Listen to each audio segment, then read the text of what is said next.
Hello everyone. SSC GD की marathon रहेगी ये 100 क्वेश्चन की। ध्यान से देखना वीडियो को। जितने भी क्वेश्चन है अच्छे अच्छे सारे के सारे कवर करने की कोशिश करूंगा। देखो पहले क्वेश्चन में बोल रहा है साधारण ब्याज की योजना में निवेश करने पर 1,000 रुपये 2,210 रुपये हो जाते हैं। आपसे बोल रहा है कि जितने वर्षों के लिए निवेश करे थे और जो ब्याज दर थी वो दोनों समान है, तो बताओ ब्याज दर क्या थी। देखो मेरे भाई, सबसे पहले तो इसे करेंगे लॉन्ग मेथड से। देखो 1,000 रुपये थे आपके, ठीक है, और मूलधन आपका 1,000 रुपये था। दर कितनी थी आर, और टाइम कितना था, टाइम हमें पता नहीं, लेकिन टाइम जो है आर के बराबर ही था, तो इसे भी आर ही लिख देते हैं इस तरीके से, और बटे 100 में। और ये कितने रुपए का ब्याज मिला इस पे, 1,000 से 2,210 हो गए तो 1,210 रुपये का ब्याज मिला। 3 जीरो से ये 3 जीरो कट गई, तो आर स्क्वायर का मान कितना आ गया आपका 121, यानी कि रेट कितना आ गया आपका 11, क्योंकि 11 का स्क्वायर होता है ना 121। तो रेट तो हमने निकाल ली इस तरीके से। ये तो गया पहला मेथड। अब इसके भी चक्कर में ना पढ़ूं, मुझे सीधा दिख रहा था 1,000 रुपये से 2,210 हो गई, कितने का ब्याज लगा 1,210 रुपये का। यानी कि ये जो ब्याज है ये हमेशा दर से मल्टीपल होगा, कटेगा दर से, ठीक है, सीधी सी बात है। तो एक ही ऑप्शन है जो इसे काट रहा है 11%। ना तो इससे कटता, ना इससे कटता, ना इससे कटता। आगे चलते हैं। ये क्वेश्चन देखो, बोल रहा है कुछ मोबाइलों के 75% मोबाइल 20% की हानि पर बेचे और शेष मोबाइल 30% के लाभ पर बेचे, कुल हानि प्रतिशत कितना हुआ ये बताओ। देखो मान लो टोटल 1,000 मोबाइल थे 1,000 रुपये के, ठीक है। 1,000 रुपये के 1,000 मोबाइल या 100 रुपये के 100 मोबाइल, ऐसा मानना बहुत ईजी रहता है कैलकुलेशन करने के हिसाब से। मैंने 1,000 क्यों माना, 100 क्यों नहीं माना, वो अभी पता लग जाएगा। देखो तो 1,000 का 75% कितना होता है 750, ठीक है मेरे भाई। और बचा हुआ कितना हुआ 250, शेष तो 250 बच गया। अब देखो जो ये 750 मोबाइल थे 750 रुपये के, ये मैंने बेचे 20% की आने पर, तो इसका 20% कितना होता है सिंपल। देखो परसेंट जब मैं ऐसे लिखूंगा तो ये जो परसेंट है ये हटकर नीचे 100 में आएगा, तो जीरो से जीरो ऐसे कट जाएगी, सिंपल। तो मैं ऐसे कुछ नहीं लिखता, मैं सीधा यहाँ पर लिख देता हूँ, ये जीरो से जीरो काट दी, 75 दूनी 150, यानी कि 150 रुपये का मुझे नुकसान हो गया इस वाले पर, पहले पर। अगले में बोल रहा है 30% का लाभ, तो इसका 30% हो जाएगा, जीरो से जीरो कट जाएगी परसेंट से, 25 या 75, यानी कि इस पर मुझे 75 रुपये का लाभ हुआ। अब एक बात बताना सिंपल, मुझे 150 रुपये की तो हानि हो गई, 75 का लाभ, तो मेरे घर से तो 150 रुपये में से 75 घटाऊंगा तो 75 रुपये तो घर से ही गए, यानी कि 75 का नुकसान हो गया मुझे, सिंपल, ठीक है। तो 75 कितना होगा 1,000 का 7.5%, आपको दिख भी रहा होगा, क्योंकि हमने ऐसी वैल्यू पहले ही ली थी कि हमें परसेंट निकालना भी नहीं पड़ेगा, देखते ही पता लग रहा था, ठीक है। आगे चलते हैं। अब ये क्वेश्चन देखो, बोल रहा है 33% की छूट के बाद 2,546 रुपये में एक चीज़ बेची, उसका अंकित मूल्य बताओ। यानी कि 2,546 रुपये में बेची, लेकिन 33% की छूट के बाद, तो बेची कितने में 77% में, 77% में आपको 100 का मान निकालना था। अब सिंपल मुझे एक बात बताना, देखो कॉमन सेंस, ठीक है।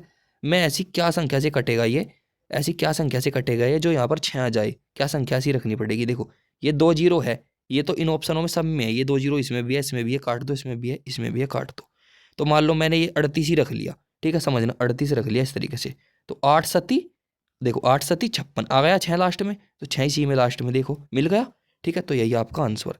समझना चीज़ों को, यूनिट डिजिट की जब आप गुणा करते हो ना तो आपको अंक मिल जाता है। देखो मैं अगर 77 की गुणा करूँ 38 में इस तरीके से, तो सबसे पहली चीज तरीके से गुणा करूंगा ना, 8 सती 56 का 6 का इस तरीके से, समझो, ठीक है। तो काटने की भी जरूरत नहीं थी, आप ऑप्शन की तरफ भी देखा करो, ऐसा नहीं है कि आप अंधे बनकर बैठ जाओगे एग्जाम में, वहां पर आपको देखना पड़ेगा, तभी तो आप सबसे आगे निकलोगे। तो 3,800 रुपये आपका आंसर। आगे चलते हैं। अब ये क्वेश्चन देखो, बोल रहा है 15 लड़कों एक समूह का औसत 24 वर्ष था, 15 लड़के थे, उनका टोटल जो समूह का औसत था वो 24 साल था। 13 साल का एक लड़का छोड़कर चलेगा, लेकिन उसकी जगह एक नया लड़का समूह में शामिल हो गया, तो सीधी सी बात है एक गया एक आया, तो अब भी 15 ही लड़के हैं, लेकिन क्या हुआ एक औसत बढ़ गया। अब एक बात बताओ सिंपल, आप एक कॉमन सेंस की बात बताना, 15 लड़के थे, 15 में से एक लड़का चले गया और उसकी जगह एक आ गया, ठीक है, तो अब भी 15 ही है। लेकिन जो गया था वो तो 13 साल का था, लेकिन जो आया वो ज्यादा साल का है, ज्यादा साल का है, तभी तो उसने जो 13 साल का लड़का था उसकी भी आयु पूरी कर दी ग्रुप में आने के बाद, मतलब उसकी कमी भी पूरी कर दी 13 साल के बच्चे की, और एक्स्ट्रा इतनी उम्र उसकी थी, ठीक है, कि उसने सबको एक एक साल बांट दी एक तरीके से, ठीक है। तो एक एक साल बांट दी कितने बच्चों को, 15 बच्चों को, ठीक है। 15वां वो भी तो खुद भी तो है, तो 15 साल तो ये बढ़ा दी उसने, प्लस 13 साल का जो बच्चा गया था उसकी आयु 15 और 13 28 साल। ऑप्शन नंबर है आपका आंसर। ऐसे क्वेश्चन ओरली हो जाते हैं, लेकिन प्रैक्टिस करनी पड़ती है आपको, ठीक है। आगे चलते हैं। ये क्वेश्चन देखो, बोल रहा है एक त्रिभुज की ऊंचाई ज्ञात करे जिसकी ऊंचाई के संगत आधार ऊंचाई का आधा है। देखो आधार और ऊंचाई की बात करते हैं तो हमेशा त्रिभुज कैसा होता है, समकोण त्रिभुज इस तरीके का, जो 90 डिग्री का एंगल बनाता है उसे समकोण त्रिभुज कहते हैं। ठीक है, तो ये बोल रहा है आधार जो है, आधार वो ऊंचाई का आधा है, यानी कि अगर ऊंचाई 2 है तो आधार 1 है, इस तरीके से। तो इसका फॉर्मूला होता है क्षेत्रफल निकालने का 1/2 बेस गुणा हाइट। ठीक है, तो इसमें वैल्यू पुट कर लो, 1/2 बेस कितना है हमारा 1 गुणा हाइट कितनी है हमारी 2 बराबर कितना आया 144। अब देखो ये 2 से 2 कट गया, सिंपल, तो 144 आपका क्या आ गया। देखो मैंने x क्यों नहीं लिखा, सब x लिख कर दिखाते हैं यहाँ पर x, इतना कॉमन सेंस तो आपके पास भी होगा। ठीक है, ये आपका जो है यहाँ पर आप इसे x वैक्स में पढ़ने के बजाय सीधा आप देखते एक नजरिए से, तो ये एक्स स्क्वायर का मान आ गया आपका 144। ठीक है, तो x कितना आ गया आपका एक तरीके से 12, क्योंकि 12 का स्क्वायर होता है 144। तो आपसे क्या पूछ रहा था, ये आपसे पूछ रहा था ऊंचाई, तो ऊंचाई आपकी क्या थी, ऊंचाई आपकी थी 2, ये 2, तो 12 की गुणा 2 में करेंगे 12 दूनी 24 सेंटीमीटर आपका आंसर। आगे चलते हैं, ये एक्स वाई लिखने में मैं यकीन नहीं करता। ठीक है, ऐसे ही कर लो सवाल को, वो इजी रहता है, एक्स वाई लिखकर दिमाग खराब हो जाता है। आगे चलते हैं, अब ये क्वेश्चन देखो, बोल रहा है एक गोले की त्रिज्या 80% कम हो जाती है जब गोले का आयतन कितने प्रतिशत कम होगा। देखो मेरे भाई, एक गोले का जो आयतन होता है वो होता है 4/3 पाई r की पावर 3। अब मैं बड़ा कर लूँ या छोटा कर लूँ, गोला तो गोला होता है, उसका आयतन तो फॉर्मूला तो यही लगेगा सिंपल, तो ये चीज़ तो हमेशा कॉमन रहेगी। ठीक है, तो r की पावर 3 में देखना है कितने परसेंट की कमी आई, तो पहले 80% की कमी आई। 80% का मतलब क्या होता है, 20 चौका 80, 20 पंजे 100, यानी कि 4/5। ठीक है, तो पहले तो आपकी रेडियस थी 5, अब कितनी हो गई 4 कम होकर 1, तो यानी कि 5 का क्यूब करेंगे 125 और 1 का क्यूब करेंगे तो 1 ही रहेगा। तो यानी कि कितनी आई कमी, आयतन में कितनी की कमी आई 124 की कमी आई, कहीं पर 125 पर, और परसेंट के लिए 100। ठीक है, निकालने की जरूरत नहीं थी आपको, सीधा सा दिख रहा था। वैसे तो ये लगभग इसका ये 99% के करीब है, लेकिन फिर भी निकाल लो, कोई दिक्कत नहीं है। 25 पंजा 125, 25 चौका 100। ठीक है, अब इसकी गुणा इसमें कर लो, 12 चौक 48, 4 चौक 16, यानी कि 496। इसको आप 5 से भाग दोगे, 5 नम 45, कितने बचेंगे आपके पास फिर 4। ठीक है, 46 हो जाएगा, फिर 5 नम 45, 99.2। आगे चलते हैं, अब ये क्वेश्चन देखो, बोल रहा है 12 खिलाड़ी और उनके कोच की औसत आयु 32 वर्ष है। देखो भाई 12 खिलाड़ी थे और एक कोच था, तो कितने जने हो गए 13 जने, तो 13 लोग थे, उनकी औसत आयु कितनी है 32 साल, तो टोटल कितनी हो जाएगी आयु, 13 दूनी 26 का 6 हासिल गए 2, 13 3 39 और 2 41, 416 साल। फिर बोला है पहले 5 खिलाड़ियों की औसत आयु 28 साल थी, तो 5 खिलाड़ियों की कितनी है 28 साल, 28 पंजे 20 पंजे 100, 8 पंजे 40, 140 हो जाता है। और अंतिम 7 खिलाड़ियों की औसत आयु कितनी थी 26 साल, तो 7 की कितनी थी 26 साल। इस तरीके से कर लिया करो, कोई दिक्कत नहीं है। ठीक है, ज़्यादा ट्रिक व्रिक के चक्कर में हर सवाल में अगर ट्रिक लगाना चाहोगे ना तो पूरे पेपर का नाश ही कर लोगे। ट्रिक जहाँ चलनी होती है, जहाँ चलनी चाहिए वहाँ मैं आपको बताता भी और आपको लगानी भी चाहिए। ठीक है, जहाँ कैलकुलेशन होती है वहाँ कैलकुलेशन करनी ही पड़ेगी। तो औसत आयु उनकी 26 साल थी, तो 26 में करोगे गुणा 7 की, 7 छंग 42 का 2 हासिल गए 4, 7 दूनी 14 और 4 18, 182, यानी कि ये दोनों जोड़कर इस टोटल में से घटा देंगे। यानी कि ये तो भाई 12 बंदों की आ गई ना, 12 बंदों की ये आ गई, तो 12 बंदों की एज ये थी और ये 13 बंदों की एज थी, ये वाली, इसमें से घटा देंगे। तो घटा लो, कोई दिक्कत नहीं, पहले जोड़ लो इनको। ठीक, 2 का 2, 8 और 4 12 का 2, हासिल गया 1 3, 322 हो गए। अब 322 में जिसमें से घटाने की पूरा जरूरत नहीं दिख रहा है मुझे, 6 में से 2 जाएगा तो लास्ट में 4 आएगा, लास्ट में 4 इसी में है। ठीक है, आगे चलते हैं, अब ये क्वेश्चन देखो, बोल रहा है एन की जगह क्या रखूं कि ये 8 से कट जाए। तो सिंपल 8 सर 8 का रूल जो होता है लास्ट की 3 संख्या को चेक करते हैं हमेशा, यानी कि 3 7 एन, इस तरीके से चेक करना था। तो 8 से काटने के लिए देखो, 8 चौक 32, कितना बचा यहाँ पर जब काट दूंगा 5 बच गया आपका। तो मैं ऐसी क्या संख्या रखूँ जो 8 से कट जाए पूरी की पूरी। ठीक है, तो 8 का पढ़ा जब आप पढ़ेंगे, 8 छंग 48, 8 सती 56, फिर 8 अठी 64 तो ज़्यादा हो जाएगा, 8 सती 56, यानी कि 6 रखना पड़ेगा जब भी तो 56 बनकर ये कटेगा, तो 6 आपका आंसर।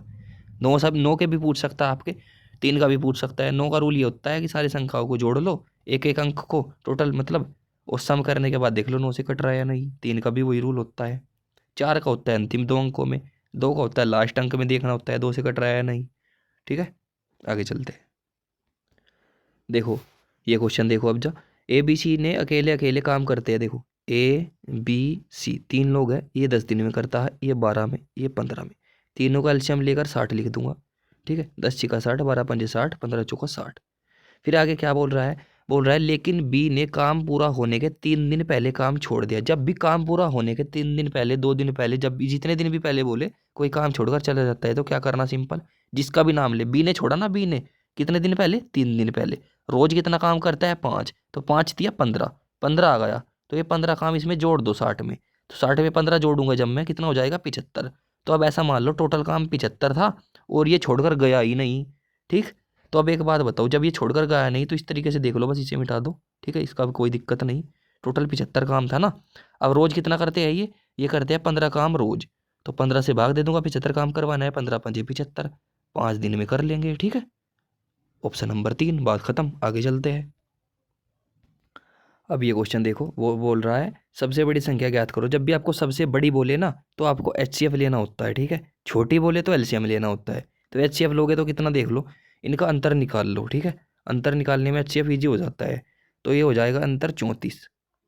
इनका अंतर देख लो कितना हो जाएगा, 36 में से 2 गया 34, यानी कि 34 आपका आंसर, ठीक है। आगे चलते हैं। अब ये क्वेश्चन देख लो, बोल रहा है गोले की त्रिज्या ये है, गोले का वक्रपृष्ठीय क्षेत्रफल बोल रहा है, क्या होगा। देखो जब भी आपको मेंसुरेशन 3D का क्वेश्चन दिया हो तो उसमें 11 से काट कर देख लो, जो ऑप्शन कटेगा वो आपका आंसर। 99% चांस होते हैं आपका ऑप्शन 11 से कट जाए तो आपका आंसर मिल जाता है, ठीक है। किसी कारण 2 ऑप्शन भी कट जाते हैं कभी कभी, तो फिर उसमें जो त्रिज्या दे रही होती है क्वेश्चन में, त्रिज्या हो या हाइट हो, ठीक है, उससे देख लिया करो काट कर उन दोनों ऑप्शन में से कौन सा कट रहा है, इस तरीके से। या फिर ऐसा कर लिया करो, 7 से काट कर देख लिया करो, दोनों ऑप्शन जैसे 11 से कट रही है तो अब कंफ्यूज हो गई तो 7 से देख लिया करो काट करके, या फिर त्रिज्या या हाइट दे रखे हो उससे। तो ये 11 से नहीं कटता, ये कटता नहीं, ये कटता नहीं, यही कटता है। कैसे, देखो 11 से काटने का बहुत तेजी से क्या नियम है आपको, देखो ध्यान से देखो। यहाँ से हो गया आपका कितना, ये 6 8 2, और ये कितना हो गया 4 और 3 7। अब मुझे दिख रहा है कितना अंतर आ गया है, देखो 7, ये तो 7 हुआ और ये 8 है, यानी कि इसे मैं 1 ही मानूंगा एक तरीके से, तो ये तो 9 हो गया ना। तो ये तो कभी भी नहीं पॉसिबल इस तरीके से। सिर्फ आंखों आंखों में ही आपको काट देना है इसको, ठीक है, जोड़ने मत बैठ जाना। आगे चलते हैं। अब ये क्वेश्चन देखो, बोल रहा है सोहन अकेले एक काम को 18 दिन में करता है, मोहन अकेले 36 दिन में करता है, दोनों मिलकर कितने दिन में करेंगे। देखो जब भी आपको सिंपल 2 आदमी दे रखो, ये इतने दिन में करता है, ये इतने दिन में, दोनों कितने दिन में करेंगे, तो एक फॉर्मूला लगा लिया करो, ए गुणा बी और नीचे ए प्लस बी, ठीक है।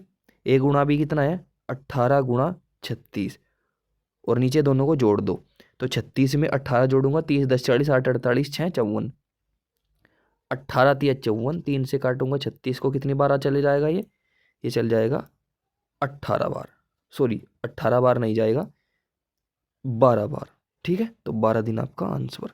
आगे चलते हैं।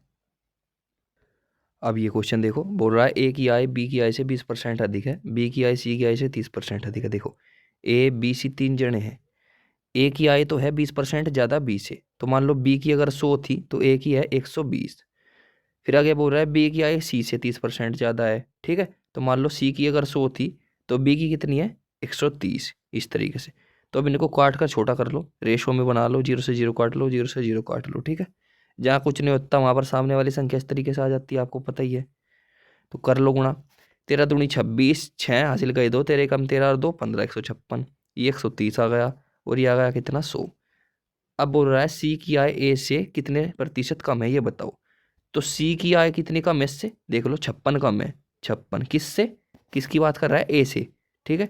ए की कितनी है 156, और परसेंट के लिए 100, इस तरीके से देख लो। अब जा काट कर देखते हैं, काटेंगे तो ये लगभग इससे कितनी बार जाएगा, देखो 56 तिया, वैसे तो 56 तिया बहुत ज़्यादा होते हैं, ठीक है, 168 होते हैं, लेकिन ये 156 है, तो 3 से थोड़ा सा कम बार जाएगा, 3 से थोड़ा सा कम बार, 3 से काटूंगा इसे, यानी कि 33 बार, ठीक है, 33.33 बार। अब देखो ये तो कम है, ये तो हो नहीं सकता, ये भी नहीं हो सकता, ये ज़्यादा हो जाएगा, तो लगभग में 36% आपका आंसर, ठीक है। जब भी काट कर देखते हो ना, देखो आज आपको बताता हूँ किसी संख्या को जब काटते हैं तो कितना फर्क पड़ता है, अप्रोक्स में दिखाता हूँ आपको। मान लो ये 100 है, ठीक है, समझना मेरी बात को, बड़ा उत्तर छोटा उत्तर कैसे आता है, ये 100 है, अगर मुझे 100 को काटना हो 2 से, ठीक है, 2 से, तो कितना आया आंसर आ 50। लेकिन मैं अगर 100 को काटना शुरू करूँ कहीं से 3 से, तो कितना उत्तर आया 33.33, 33। समझे मेरी बात को, मैं कहना क्या चाह रहा हूँ। यानी कि अगर मैंने संख्या बढ़ाई, नीचे काटने वाली संख्या बढ़ाई, तो मेरा उत्तर घट गया। मेरा उत्तर क्या हुआ, घट गया। तो सेम वही कंडीशन यहाँ थी, ठीक है। यहाँ ऐसा था ना, 56/156 गुणा 100, ये था ना एक तरीके से। तो जैसे ही मैंने इसे काटना शुरू करा, तो काटना तो था 168 को, ठीक है, लेकिन मैंने घटा दी एक तरीके से, ठीक है। तो मेरा उत्तर क्या होगा, मेरा उत्तर जो है थोड़ा बढ़ जाएगा। समझ रहे होंगे आप। तो ये इससे लगभग, अगर मैंने 3 बार काटा, लेकिन कटना था इससे 2 पॉइंट कुछ बार, ठीक है, तो मेरा आंसर जो है वो बढ़ जाएगा, 33 पॉइंट के बजाय बढ़ जाएगा, 36 के करीब जाएगा। आगे चलते हैं, अप्रोक्स में चीजें किया करो। अब ये क्वेश्चन देख लो, बोल रहा है 7,000 की धनराशि 36% की अर्धवार्षिक दर से एक साल में कितना ब्याज देगी। देखो, जब भी अर्धवार्षिक बोले तो आपका टाइम तो हो जाता है डबल, यानी कि ये तो हो जाएगा 2 साल, और रेट हो जाती है आधी, यानी कि हो जाएगी 18%। अब 18% की दर हो, 2 साल का समय, तो आपने मेरी वीडियो दिख भी रखी होगी बहुत सारी, सब में बताता हूँ मैं। 2 साल का ब्याज कैसे निकालते हैं, सीधा 18 में 18 जोड़ दो एक बार तो 36, और एक बार 18 का आप स्क्वायर कर दो, ठीक है, स्क्वायर को फिर 100 से भाग दे दो। तो 324 को हमें भाग देना था 100 से, ठीक है, 3.24 आ जाएगा।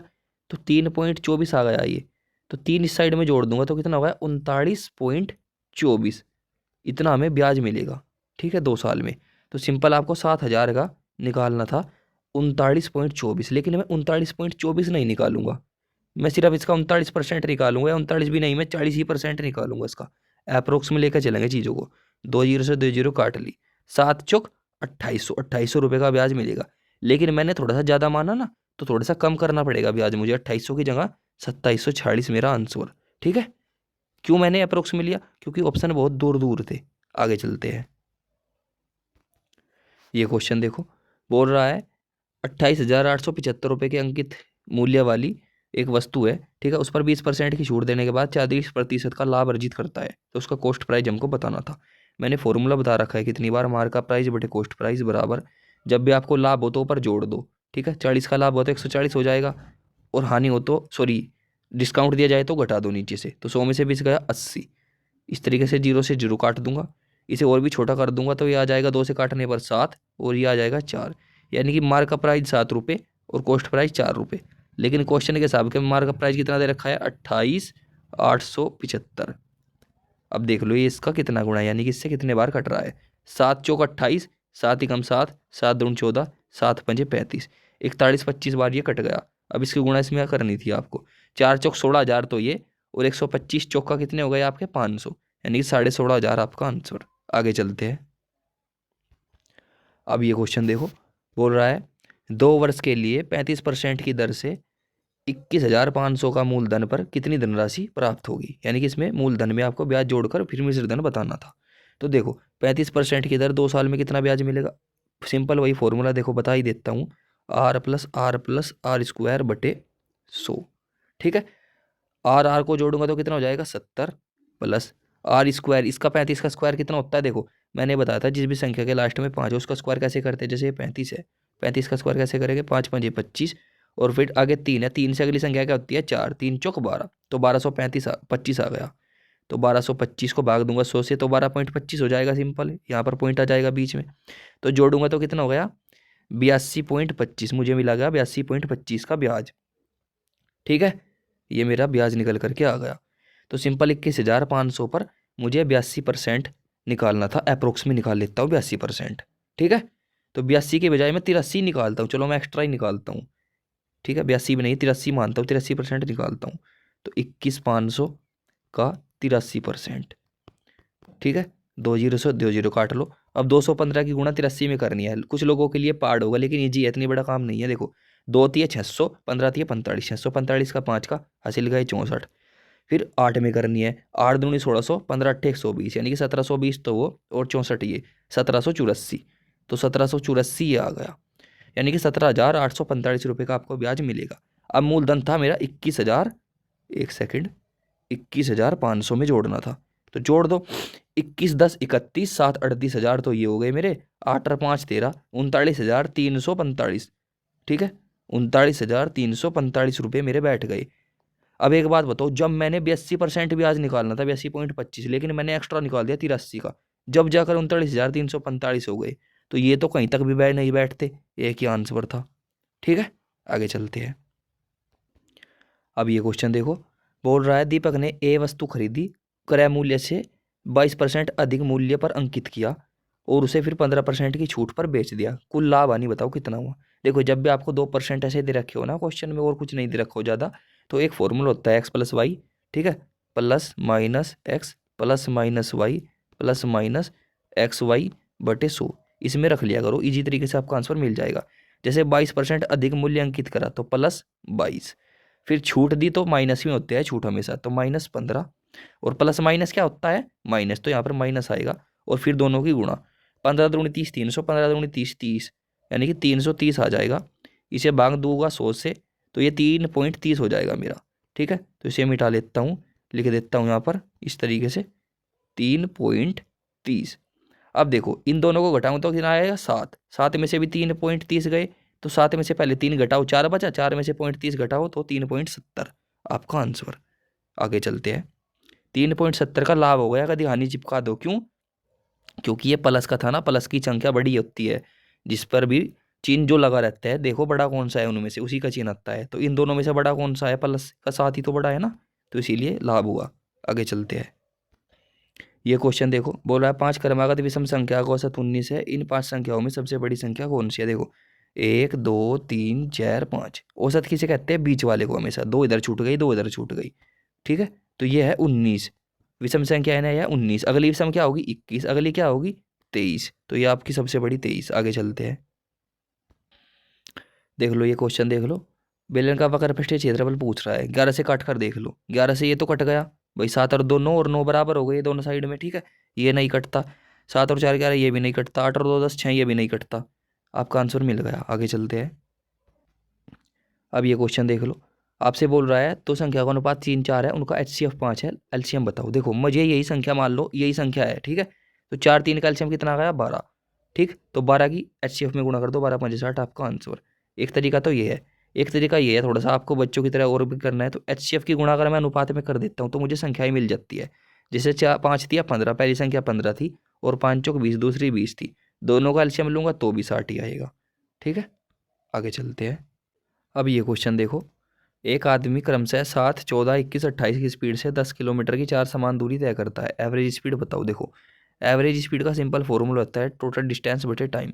टोटल डिस्टेंस कितनी थी 40 किलोमीटर, क्योंकि 10 10 से 4 दूरी तय करी ना, तो 40 किलोमीटर। टाइम कितना लगा देख लो, पहली करी 7 की स्पीड से चलकर 10 किलोमीटर की दूरी, तो 10/7, फिर दूसरी 10/14, फिर इसी तरीके से आपका 10/21 और 10/28। नीचे वाली का एलसीएम लेंगे सबसे पहले, इन तीनों संख्याओं का, चारों का कितना आ जाएगा वो देखो, 7 और 14 तो आ गए 28 के अंदर ही, ठीक है, तो सिंपल 21 28 का एलसीएम ले लो, 7 3 21, 7 चौक 28, 4 3 अलग है, 4 3 का एलसीएम आएगा 12, 12 7 84, यानी कि नीचे जो 84 आएगा इस तरीके से 84। ऊपर कुछ भी आए वो बात की बात है, इसे मैं ऊपर भेज दूंगा, मुझे पता है ये ऊपर जाना ही जाना है किसी ना किसी तरीके से। तो अगर मैं एक तरीके से ध्यान लगा कर देखूं, 8 चौक 32, ठीक है, 320 और 4 चौक 16, 336 आएगा, तो 336 इसी में है शुरू में, ठीक है, ना इसमें है ना इसमें है ना इसमें है। थोड़ा बहुत दिमाग लगा लिया करो, क्योंकि ये जीरो कहाँ गई होगी, सिंपल सी बात है, ये जीरो जब मैं करूंगा तो ये कट गई होगी, नीचे वाली किसी नीचे जीरो आई होगी ना जोड़कर उससे। देखो इस तरीके से आया होगा, ये समझा देता हूँ। इस तरीके से कुछ आया होगा ऊपर, बटे में आया होगा 84, फिर मैंने क्या करा है 84 ऊपर भेज दे यहाँ पर, गुणा 84 इस तरीके से, ठीक है, समझो नीचे तो कुछ नहीं बचा। अब नीचे कोई ऐसी संख्या रही होगी जिसकी जीरो से कट गई होगी, तभी तो 84 चौका कितने होते हैं 336, और 336 इसी में सिर्फ। आपका देखो कितना टाइम बच गया। आगे चलते हैं, एक क्वेश्चन ये भी ले लेते हैं, ठीक है, बढ़िया लेवल का क्वेश्चन है। देखो सबसे पहले इसको भाग देंगे इससे, ठीक है, 8 एकम 8, 8 दूनी 16, 12 आ गया, गुणा, फिर क्या करते हैं ब्रैकेट सोल्व, ब्रैकेट सोल्व को करते हैं सबसे पहले, तो 7 दूनी 14, 14 और 14 कितना हो गया 28, तो इस तरीके से लिख देता हूँ 4 ऑफ 28 माइनस 10 गुणा 10 कितना होता है 100, इस तरीके से। फिर 28 की गुणा 4 में पहले करनी पड़ेगी, क्योंकि सबसे पहले करते हैं ऑफ को सोल्व, तो 20 चौक 80, 8 चौक 32, 80 32 112, ठीक है, तो ये आ गया कितना यहाँ पर 112, 112 में से 100 घटाऊंगा तो कितना बचा 12, यानी कि 12 गुणा 12 144। ठीक है, काफ़ी अच्छा क्वेश्चन था। आगे चलते हैं। अब ये क्वेश्चन देखो, देखो हर बार पूछता है सीधा, इस बार रिवर्स कर लिया। बोल रहा है 90 मेजों का कॉस्ट प्राइस एक्स मेजों के विक्रय मूल्य के बराबर है। देखो मैं आपको समझाता हूँ इस तरीके का क्वेश्चन को करना कैसे होता है। इसका बिल्कुल आपको इस तरीके से समझा दूंगा, आप कभी भूलोगे नहीं। मान लो मैंने ऑप्शन नंबर 1 था मेरा आंसर, मुझे पता था, इसने बोल दिया यहाँ पर 60 मेजों के विक्रय मूल्य के बराबर है। ठीक है, देखो 90 मेजों का कॉस्ट प्राइस बराबर है 60 मेजों के सेलिंग प्राइस के। तो मैंने बता रखा है ये इस साइड में चल जाता है, इस साइड में चला जाता है। देखो धैर्य बनाए रखना, समझना चीज़ को। तो यानी कि कॉस्ट प्राइस कितना हो गया 60 रुपये, सेलिंग प्राइस कितना हो गया मेरा 90 रुपये। तो कितने का लाभ हुआ मुझे 30 रुपये का लाभ हुआ कहीं पर 60 पर। परसेंट के लिए 100, 30 दूनी 60, ठीक है, और 2 से काटूंगा 50 बार, यानी कि 50% का लाभ हो गया। तो ये तो मैंने देख कर रख दिया, ठीक है, समझना भी चीज़ को। अब एक बात बताओ, ये जो 30/60 आपको दिख रहा है ये आया कहाँ से? सिंपल, ये आपने सोची नहीं होगी बात। देखो ये किस तरीके से आया, मैं अगर इस सारे को मिटा देता हूँ और मैं ऐसे सिर्फ यहाँ पर 30/7 लिख दूँ आपके सामने, 30/60 गुणा 100% के लिए। तो देखो ये कैसे आया होगा, मैं आपको समझाता हूँ। अगर यहाँ पर 60 ही लिखा होता कि 90 मेजों का क्रय मूल्य 60 मेजों के विक्रय मूल्य के बराबर है, तो दोनों का तो अंतर कर देते हैं। 90 में से 60 गया 30 लिख दो, और नीचे क्या लिखते हैं, नीचे हमेशा विक्रय मूल्य होता है ना, जो विक्रय मूल्य वो नीचे लिख देते हैं 60 इस तरीके से, और बस लिख देते हैं कितनी आनी हुई है, कितना लाभ हुआ इस तरीके से। ठीक है, तो अब मैं से सारे को मिटा देता हूँ। अब मैं सीधा क्या करता हूँ, आपके सामने एक्स ही रखा है मान लो, तो आपने परसेंट पढ़ा 90 मेजों का क्रय मूल्य एक्स मेजों के विक्रय मूल्य का बराबर है। तो हम ऑप्शन उठाना शुरू करते हैं। ठीक है, मान लो मैंने 50 उठा लिया ऑप्शन, ठीक है, मैं गलत उठाता हूँ आपके सामने पहले ही, देखो नहीं आएगा उत्तर। मान लो मैंने 50 उठाया, तो दोनों का अंतर कितना आ गया 40, फिर विक्रय मूल्य वाला नीचे रखूंगा 50। अब ये बताओ ये इसका कहाँ से 50% है तो नहीं। अब ये देखो मैंने ऑप्शन 1 उठाया 60, मान लो 60 उठाया, दोनों का अंतर कितना आया 30, नीचे क्या रखा विक्रय मूल्य, देख लो 50% है, ये रहा 50% का लाभ। तो आप मतलब जब क्वेश्चन को करेंगे ना, एक तरीके से उसका पोस्टमार्टम कर दो। देखो जब डॉक्टर किसी मरीज का इलाज करता है या किसी का ऑपरेशन करता है तो उसकी चीराफाड़ी करता है, इसी तरीके से आप जब क्वेश्चन बनाते हैं तो क्वेश्चन का आंसर करके टिक मार्क करके आगे मत भागा करो। मतलब मॉक टेस्ट में हो या घर पर हो, वहाँ तो पेपर में आपको आगे भागना ही होता है, लेकिन घर पर जब होते हो आप सवाल को सोल्व करते हो तो एकदम से ऐसे नहीं कि क्लिक करा रहो आगे, ठीक है, या बुक में देखा राइट मारा ठीक है मैंने कर लिया आगे। उसे देखा करो आप कितने स्टेप उसके कट कर सकते हो। ठीक है भाई, हमने देखो कितने स्टेप कट करे यहाँ पर, CPSP बराबर करके लिखने के बजाय घटाने के बजाय सीधा हमने करना शुरू कर दिया। अब यहाँ पर कुछ भी हो, मान लो इसकी जगह यहाँ पर आता 100 में जो का क्रय मूल्य 50 जो के विक्रय मूल्य के बराबर है, बताओ कितना लाभ हुआ। तो मैं सीधा अंतर करूंगा 50, विक्रय मूल्य नीचे रखूंगा 50, ये रहा 100% का मेरा लाभ हो गया। इस तरीके से बताओ कितनी देर का सवाल था ये, कुछ भी नहीं। तो इस तरीके से आप अपनी स्पीड तभी तो निकाल पाओगे ना, जब आप चीज़ों को अच्छी तरह के घुस कर मतलब देखोगे। ठीक है, आगे चलते हैं। अब ये क्वेश्चन देखो, बोल रहा है 4% की दर से साधारण ब्याज उस धनराशि का 3/5 है। 3/5 का मतलब है जो हमेशा नीचे होता है उसे ओरिजिनल वैल्यू मानते हैं, यानी कि हमारा मूलधन था और ये हमारा ब्याज था। ठीक है, इस तरीके से। तो मूलधन गुणा दर गुणा समय हमें पता नहीं, बटे 100 बराबर कितने का ब्याज मिला 3 रुपये का। यानी कि इनकी गुणा करेंगे इस तरीके से 300 हो जाएगा, या एक तरीके से, या फिर यहीं कर लो 5 चौक 20, 20 से काटूंगा 100 को 5 बार चले जाएगा, और 5 तिया 15, ये रहा आपका आंसर 15 साल। आगे चलते हैं। देखो इस क्वेश्चन को देखो, अब बोल रहा है संख्या में 25% की वृद्धि की गई, फिर से 25% की वृद्धि की गई, मूल संख्या में वापस आने के लिए बताओ कितनी कमी करनी पड़ेगी। 25% का मतलब होता है 1/4, यानी कि संख्या मैंने 4 से कर दी 5, फिर से 25% की वृद्धि कर दी, यानी कि फिर से 4 से 5 कर दी। अब देखो 4 चौक 16, 5 पंजे 25, यानी कि टोटल जो दोनों वृद्धि हुई वो हमने यहाँ पर निकाल ली। ठीक है, तो 16 से संख्या आज के टाइम में कितनी हो गई 25 हो गई, तो कितने की वृद्धि हुई 9 की वृद्धि हुई। तो अब 9 की कमी करनी पड़ेगी, सीधी सी बात है। तो 9 की कमी करनी पड़ेगी कहीं पर 25 पर। ठीक है, करंट मूल्य तो अब जाए यही है ना, तो 25 पर करनी पड़ेगी, परसेंट के लिए 100, 25 चौका 100 और 9 चौक 36, 36% आपका आंसर। ठीक है, आगे चलते हैं। अब ये क्वेश्चन देखो, ये क्वेश्चन कितना बढ़िया क्वेश्चन है। बोल रहा है 1 से 19 तक कितनी भाज्य संख्या है, अभाज्य नहीं बोल रहा, भाज्य बोल रहा है। ठीक है, आपको पता होना चाहिए पहले बोल क्या रहा है। तो सबसे पहले ये देखो आपकी अभाज्य संख्याएं कितनी होती है, मैं आपको सारा कुछ फंडा बता दूंगा सिर्फ एक ही वीडियो में, इसी सवाल में। 1 से लेके 50 तक का टोटल 15 अभाज्य संख्याएं होती है। ठीक है, पहले मैं अभाज्य का बता रहा हूँ आपको। अभाज्य संख्याओं का। 1 से लेकर 100 तक का कितनी अभाज्य संख्याएं होती है? 25। 1 से लेकर 200 तक कितनी होती है? 46, 46। 1 से लेके 1000 तक पूछ लिया आपसे, भाई पूछ ही सकता है, ठीक है, एग्जामिनर का कुछ पता थोड़ा ही ना है। तो कितनी होती है? 168, 168। फिर आपसे ये भी पूछ सकता है कि बताओ 1 से लेके 50 तक का भाज्य संख्याओं का योग बताओ। तो इनका योग कितना हो जाएगा भाई? अगर आपसे पूछ लिया 328, और इनका योग कितना हो जाएगा अगर पूछ लिया 1 से 100 तक का, बताओ संख्याओं का योग कितना होगा? तो आपका हो जाएगा 1060। ठीक है, ये आपको पता होना चाहिए। आगे मुझे भी याद नहीं है सच्ची बताऊं तो, ठीक है, काफ़ी दिन हो गए, मैंने भी नहीं रिवाइज किया। तो मतलब ये हो गया इनका फंडा। अगर आपसे छोटी पूछ ले, सबसे छोटी अभाज्य संख्या, ठीक है, सबसे छोटी अभाज्य अभाज्य तो वो आपकी है 2। अगर 2 अंकों की पूछ ले तो वो है आपकी 11। ठीक है, 11, 2 अंकों की सबसे छोटी अभाज्य संख्या। यहाँ तक कोई दिक्कत नहीं है। एक फॉर्मूला और बता रहा हूँ, 44, 22, 322, 321। ये क्या है? ये अभाज्य संख्या ज्ञात करने का एक सूत्र है एक तरीके से। ठीक है, जैसे 1 से लेकर 10 तक का अगर पूछ ले कितनी अभाज्य संख्याएं होती है, तो 4 होती है मेरे भाई। फिर आपसे बोल दे अगर बताओ 10 से लेकर 20 तक के बीच में कितनी होती है, तो भी 4 ही होती है। फिर बोल दे 20 से लेकर 30 के बीच में कितनी होती है, तो 2 अभाज्य संख्याएं होती है। इस तरीके से ये आपका सूत्र है। ठीक है, यह आपको याद रखना है, 20 से 30 के बीच में 2। इसी तरीके से फिर 30 से 40 के बीच में, 40 के बीच में ये भी 2। ये इस तरीके से आप याद रख सकते हैं। ठीक है, कोई दिक्कत नहीं है। अब हम क्वेश्चन पर आते हैं अपने, लौट कर वापस। देखो, इसने बोला था 1 से लेकर 19 तक कितनी भाज्य संख्याएं है। तो सबसे पहले ये देख लो 1 से 20 तक का अभाज्य संख्याएं कितनी है। ठीक है, 20 तक ही देखेंगे हम टोटल, 20 तक का। तो कितनी अभाज्य संख्या है? 4 और 4 8। भाई ये 1 से 10 तक और 10 से 20 तक था ना, तो 8 संख्या है टोटल। तो 20 संख्याएं होगी, 1 से 20 तक 20 संख्याएं होगी, यानी कि 12 संख्याएं क्या होगी आपकी एक तरीके से जो अभाज्य नहीं है।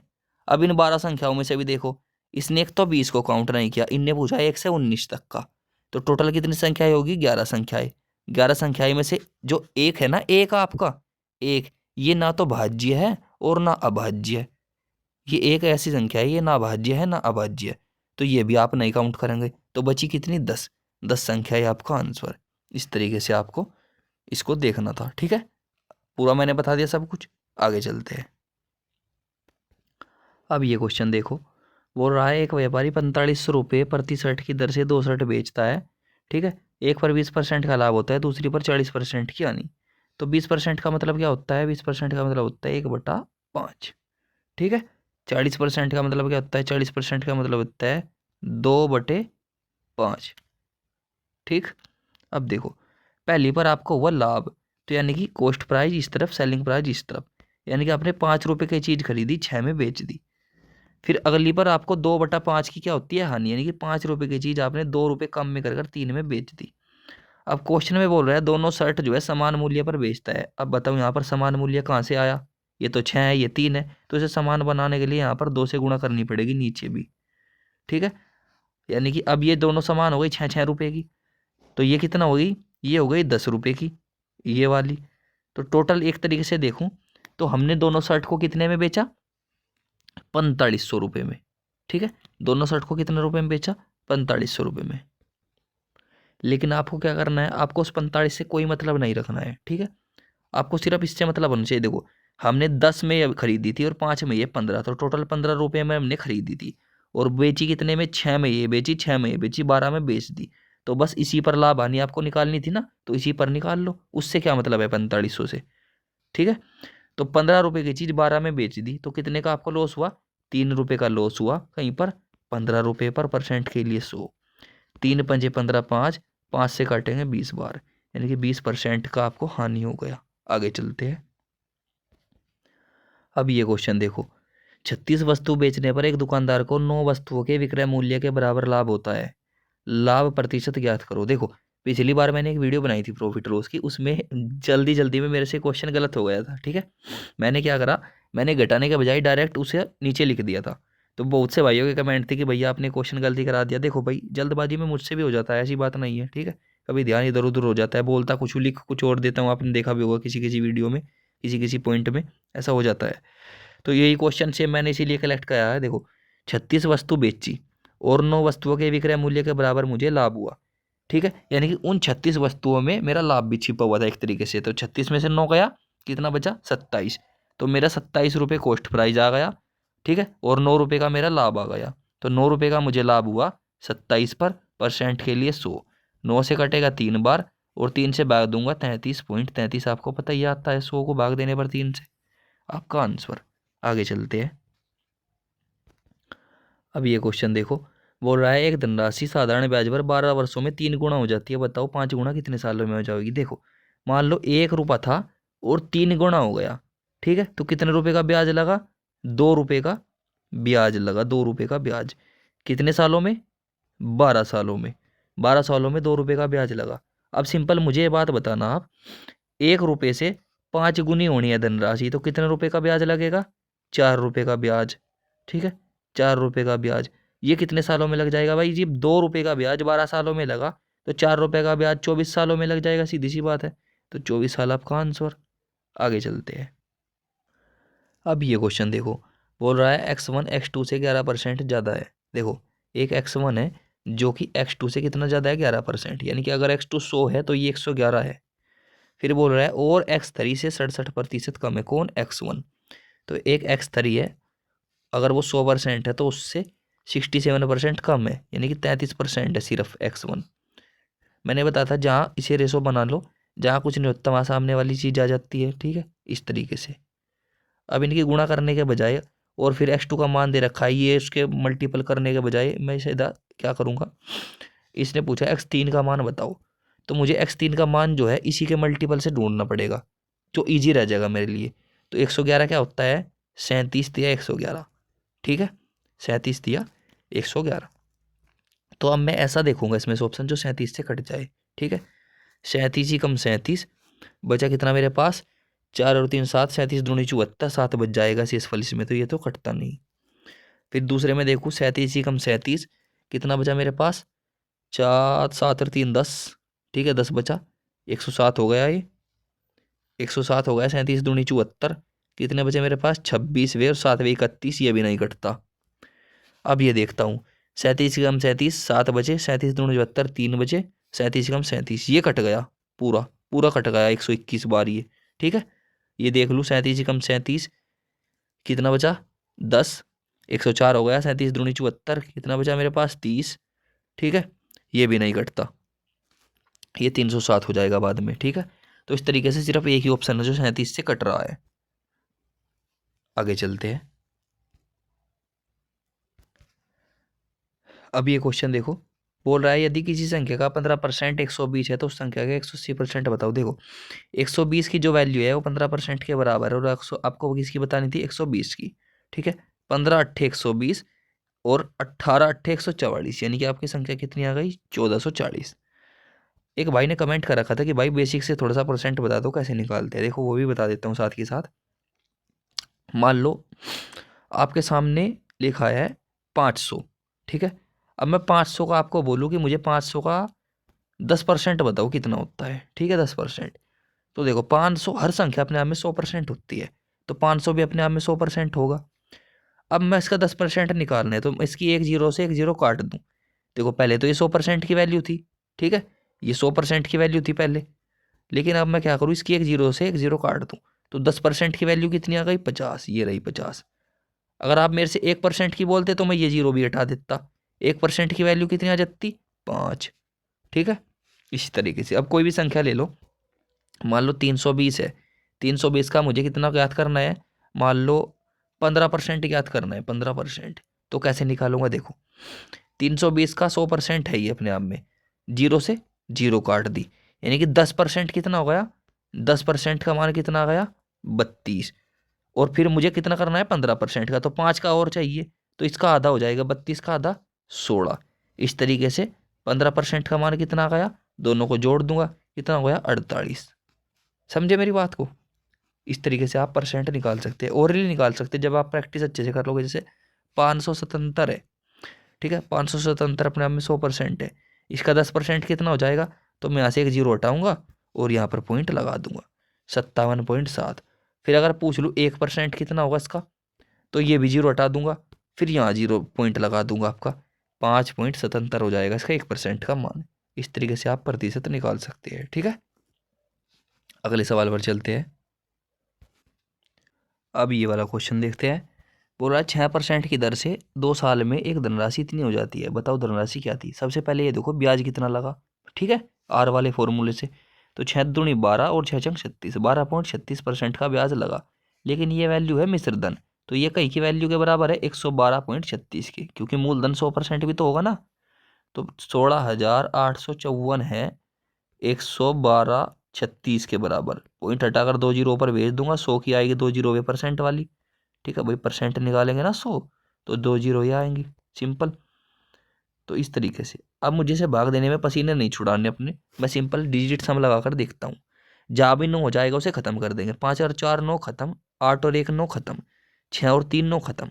क्या बचा मेरे पास, ऊपर बचा 6, नीचे कितना बचा मेरे पास, नीचे बचा मेरे पास 2 और 2 4, ठीक है। अब नीचे वाली संख्या को मुझे 1 बनाना है, तो किससे गुणा करूँ, 7 से।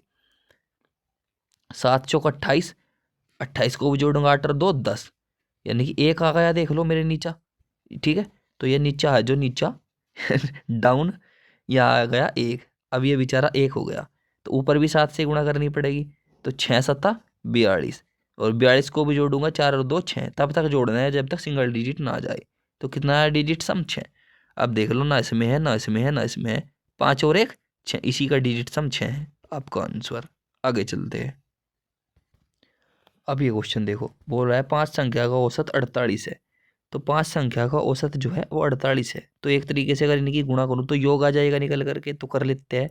5 चौक 20, 200, 8 5 40, 240 आ गया इनका योग, ठीक है। पहली 2 संख्या का औसत अन्य 3 संख्याओं के औसत का 3 गुणा, यानी कि टोटल 1 2 3 4 5, इस तरीके से संख्या है ना 5। तो ये जो पहली 2 है इनका औसत इन जो 3 है इनके औसत से 3 गुणा है। तो इसका औसत मान लो तीनों का 1 है, तो ये 3 गुणा है, यानी कि 3 है, ठीक है, इसका औसत। तो एक बात बताओ, औसत किसे कहते हैं, औसत कहते हैं दोनों संख्याओं का, मान लो 2 है 3 है जितनी भी है उनकी संख्याओं को जोड़कर नंबर से भाग देना। यानी कि अगर हमें इनका औसत 3 है और ये 2 संख्या है, यानी कि 3 दूनी 6, यानी कि इनका योग कितना आ गया, योग योग आया दोनों संख्याओं का 6। अब इनका योग कितना गया, 1 तिया 3, भाई 3 संख्या है ना, 1 तिया 3 3, तो यानी कि टोटल योग कितना आ गया 9। हमारे हिसाब से 9 की आया इनका योग, लेकिन क्वेश्चन के हिसाब से कितना योग है इनका 240। 240 कितना गुणा है इसका, ये वो देख लेते हैं, ठीक है। 9 दूनी 18, कितने बचते हैं मेरे पास आगे 6, फिर 9 छिक 54, ऐसा करता है, ठीक है, इसे लिख लेते हैं। 240 की वैल्यू 9 के बराबर है, आपको किसकी बोल रहा है, प्रथम 2 संख्याओं का योग बोल रहा है जो कि 6 है। तो गुणा 6 से इस तरीके से करानी थी आपको। 3 से काटते हैं, 3 तिया 9, 3 दूनी 6, 24 दूनी 48, इस तरीके से, और 3 से भाग देना था, ठीक है। तो 3 से भाग दूंगा तो 16 तिया 48, 160 बार कट जाएगा ये, 160 आपका आंसर। मैंने शुरू में से 9 से भाग क्यों नहीं दिया था, देखो देने को यहाँ भी दे सकते थे हम कि भाई 9 दूनी 18, कितने बचे मेरे पास 6 बचे, लेकिन वो 60 हो जाता, फिर उसे काटने में दिक्कत पड़ती 9 से, इसीलिए हमने थोड़ा सा ध्यान दिया, इसीलिए 6 से मल्टीप्लाई कर लिया। आगे चलते हैं। अब ये क्वेश्चन देखो, बोल रहा है निम्नलिखित में से कौन सी संख्या 33 से विभाज्य नहीं है। देखो 33 का मतलब होता है जो सी संख्या 11 से भी कटेगी और 3 से भी, 11 थी 33, ऐसा नहीं है कि सिर्फ 11 से कट जाए 3 से ना कटे, 11 से भी कटनी चाहिए और 3 से भी कटनी चाहिए। अब देखो इस संख्या को अगर मैं देखूं, ये संख्या होती है कितनी, 6 तो कट जाएगा, 5 और 1 6 भी कट जाएगा 3 से, लेकिन ये जो 2 है ये कहाँ से कट जाएगा 3 से, तो यही आपका आंसर। आगे चलते हैं। अब ये क्वेश्चन देखो, बोल रहा है एक कंप्यूटर का अंकित मूल्य 28,000 रुपये है, 5% की छूट दी जाती है और उसके बाद में कंप्यूटर को 26,068 रुपये में बेचा जाता है, तो अतिरिक्त छूट बताओ। यानी कि 1% की छूट, एक तो छूट पहले ये दी गई, एक जो है एक छूट परसेंट में कुछ और दी गई होगी, मान लो कि ये परसेंट की छूट फिर से दी गई होगी, तब जाकर कहीं ये बेचा, तो आपसे वही पूछ रहा है कि जो एक्स्ट्रा छूट दी कहीं जाकर के % की, वो बताओ कितनी थी। तो देखो हर चीज़ अपने आप में 100% होती है, तो 28,000 भी अपने आप में 100% होती होगी, सीधी सी बात है। तो 10% की वैल्यू क्या आ गई 2800, 5% की कितनी आ गई 1400 रुपये। तो 1400 रुपये की छूट दी मैंने, पहली छूट। तो 1400 रुपये में कम कर दूंगा तो कितना बचेगा मेरे पास, 1000 तो पहले कम करूंगा 27 और फिर 400 कम करूंगा, यानी कि 26,600 रुपये बच गया। अब 26,600 की चीज़ मैंने 26,068 में बेची, तो कितने की छूट दी मैंने, 532 रुपये की छूट। ठीक है, कहीं पर दी, इस पर 26,600 पर, और % के लिए 100, 2 जीरो से 2 जीरो काटूंगा। ठीक है, ये इससे पूरा का पूरा 2 बार कट जाएगा, क्योंकि 26 दूनी 52 होते हैं, 520 6 दूनी 12, यानी कि 2% आपका आंसर। आगे चलते हैं। अब ये क्वेश्चन देखो, इसमें बोल रहा है यदि वार्षिक रूप से संयोजित चक्रवृद्धि ब्याज की 44% दर अर्धवार्षिक रूप से संयोजित चक्रवृद्धि ब्याज की x% दर के बराबर है तो x का मान बताओ। बहुत ही सिंपल क्वेश्चन है। ठीक है, अगर मेरी कंपाउंड इंटरेस्ट की क्लास देखिए तो आप समझ जाओगे, इसे देखते ही कर दोगे। देखो अगर 1 साल के लिए, वार्षिक मतलब 1 साल के लिए अगर मैं ये 44% की दर से दूं तो कितना ब्याज मिलेगा, 44% मिलेगा, सिंपल सी बात है। फिर बोल रहा है अर्धवार्षिक रूप से दूं और x% की दर पर दूं तो दोनों बराबर हो जाएगी आपस में।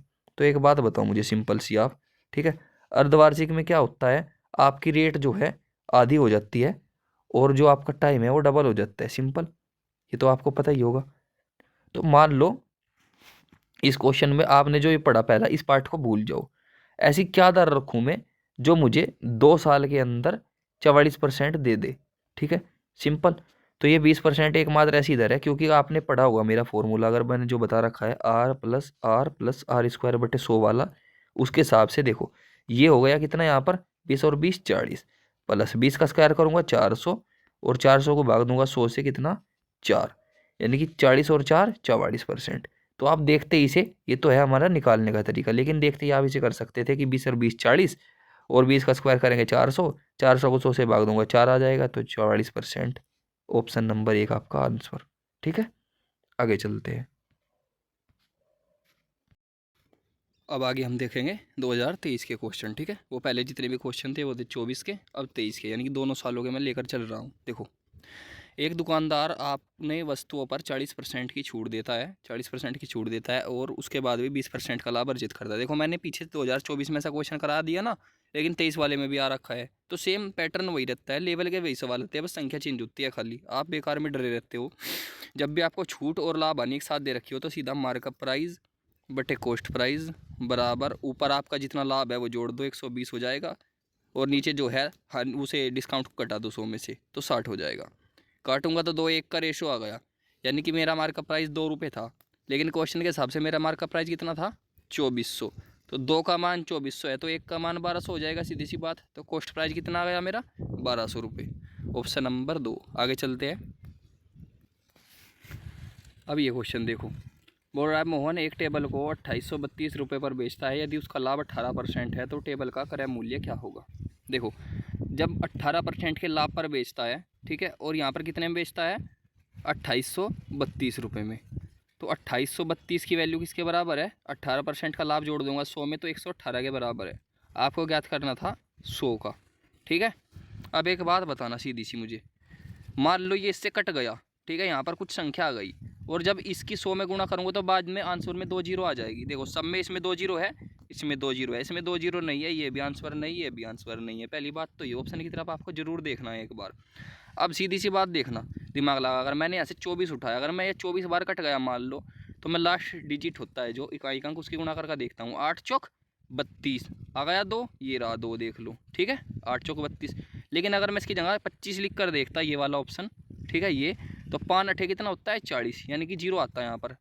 ठीक है, तो इस तरीके से आप देख सकते थे कि यहाँ पर 24 ही आएगा, तो 24 की 100 में गुणा करूँगा तो 2400 आपका आंसर। अगर आप किसी कारण से नहीं काट सकते हैं तो आप इस तरीके से भी कर सकते हैं। आगे चलते हैं। अब इस क्वेश्चन को देखो, बोल रहा है 9 सेंटीमीटर त्रिज्या और 15 सेंटीमीटर ऊंचाई वाले शंकु को पिघलाकर बेलन बनाया जाता है, बेलन का व्यास हमें बताना था। देखो मेरे भाई, जब भी हम एक चीज़ को पिघलाकर दूसरी चीज़ बनाते हैं ना, तो दोनों के वॉल्यूम बराबर होते हैं। मान लो 5 किलो का हमारा शंकु था, तो बेलन जब बनेगा तो बेलन भी 5 ही किलो का बनेगा, दोनों के वॉल्यूम जो है बराबर रहेंगे एक तरीके से, समझे। तो शंकु का जो होता है फॉर्मूला वो होता है आयतन निकालने का 1/3 पाई आर स्क्वायर एच। और बेलन के क्या होता है, बेलन का सिंपल इसमें से 1/3 हटा दो, पाई आर स्क्वायर एच होता है, यही तो होता है। अब पाई से पाई को काट लो, सिंपल। अब देख लो, वैल्यू पुट कर लो, यहाँ पर यह आ जाएगा 1/3।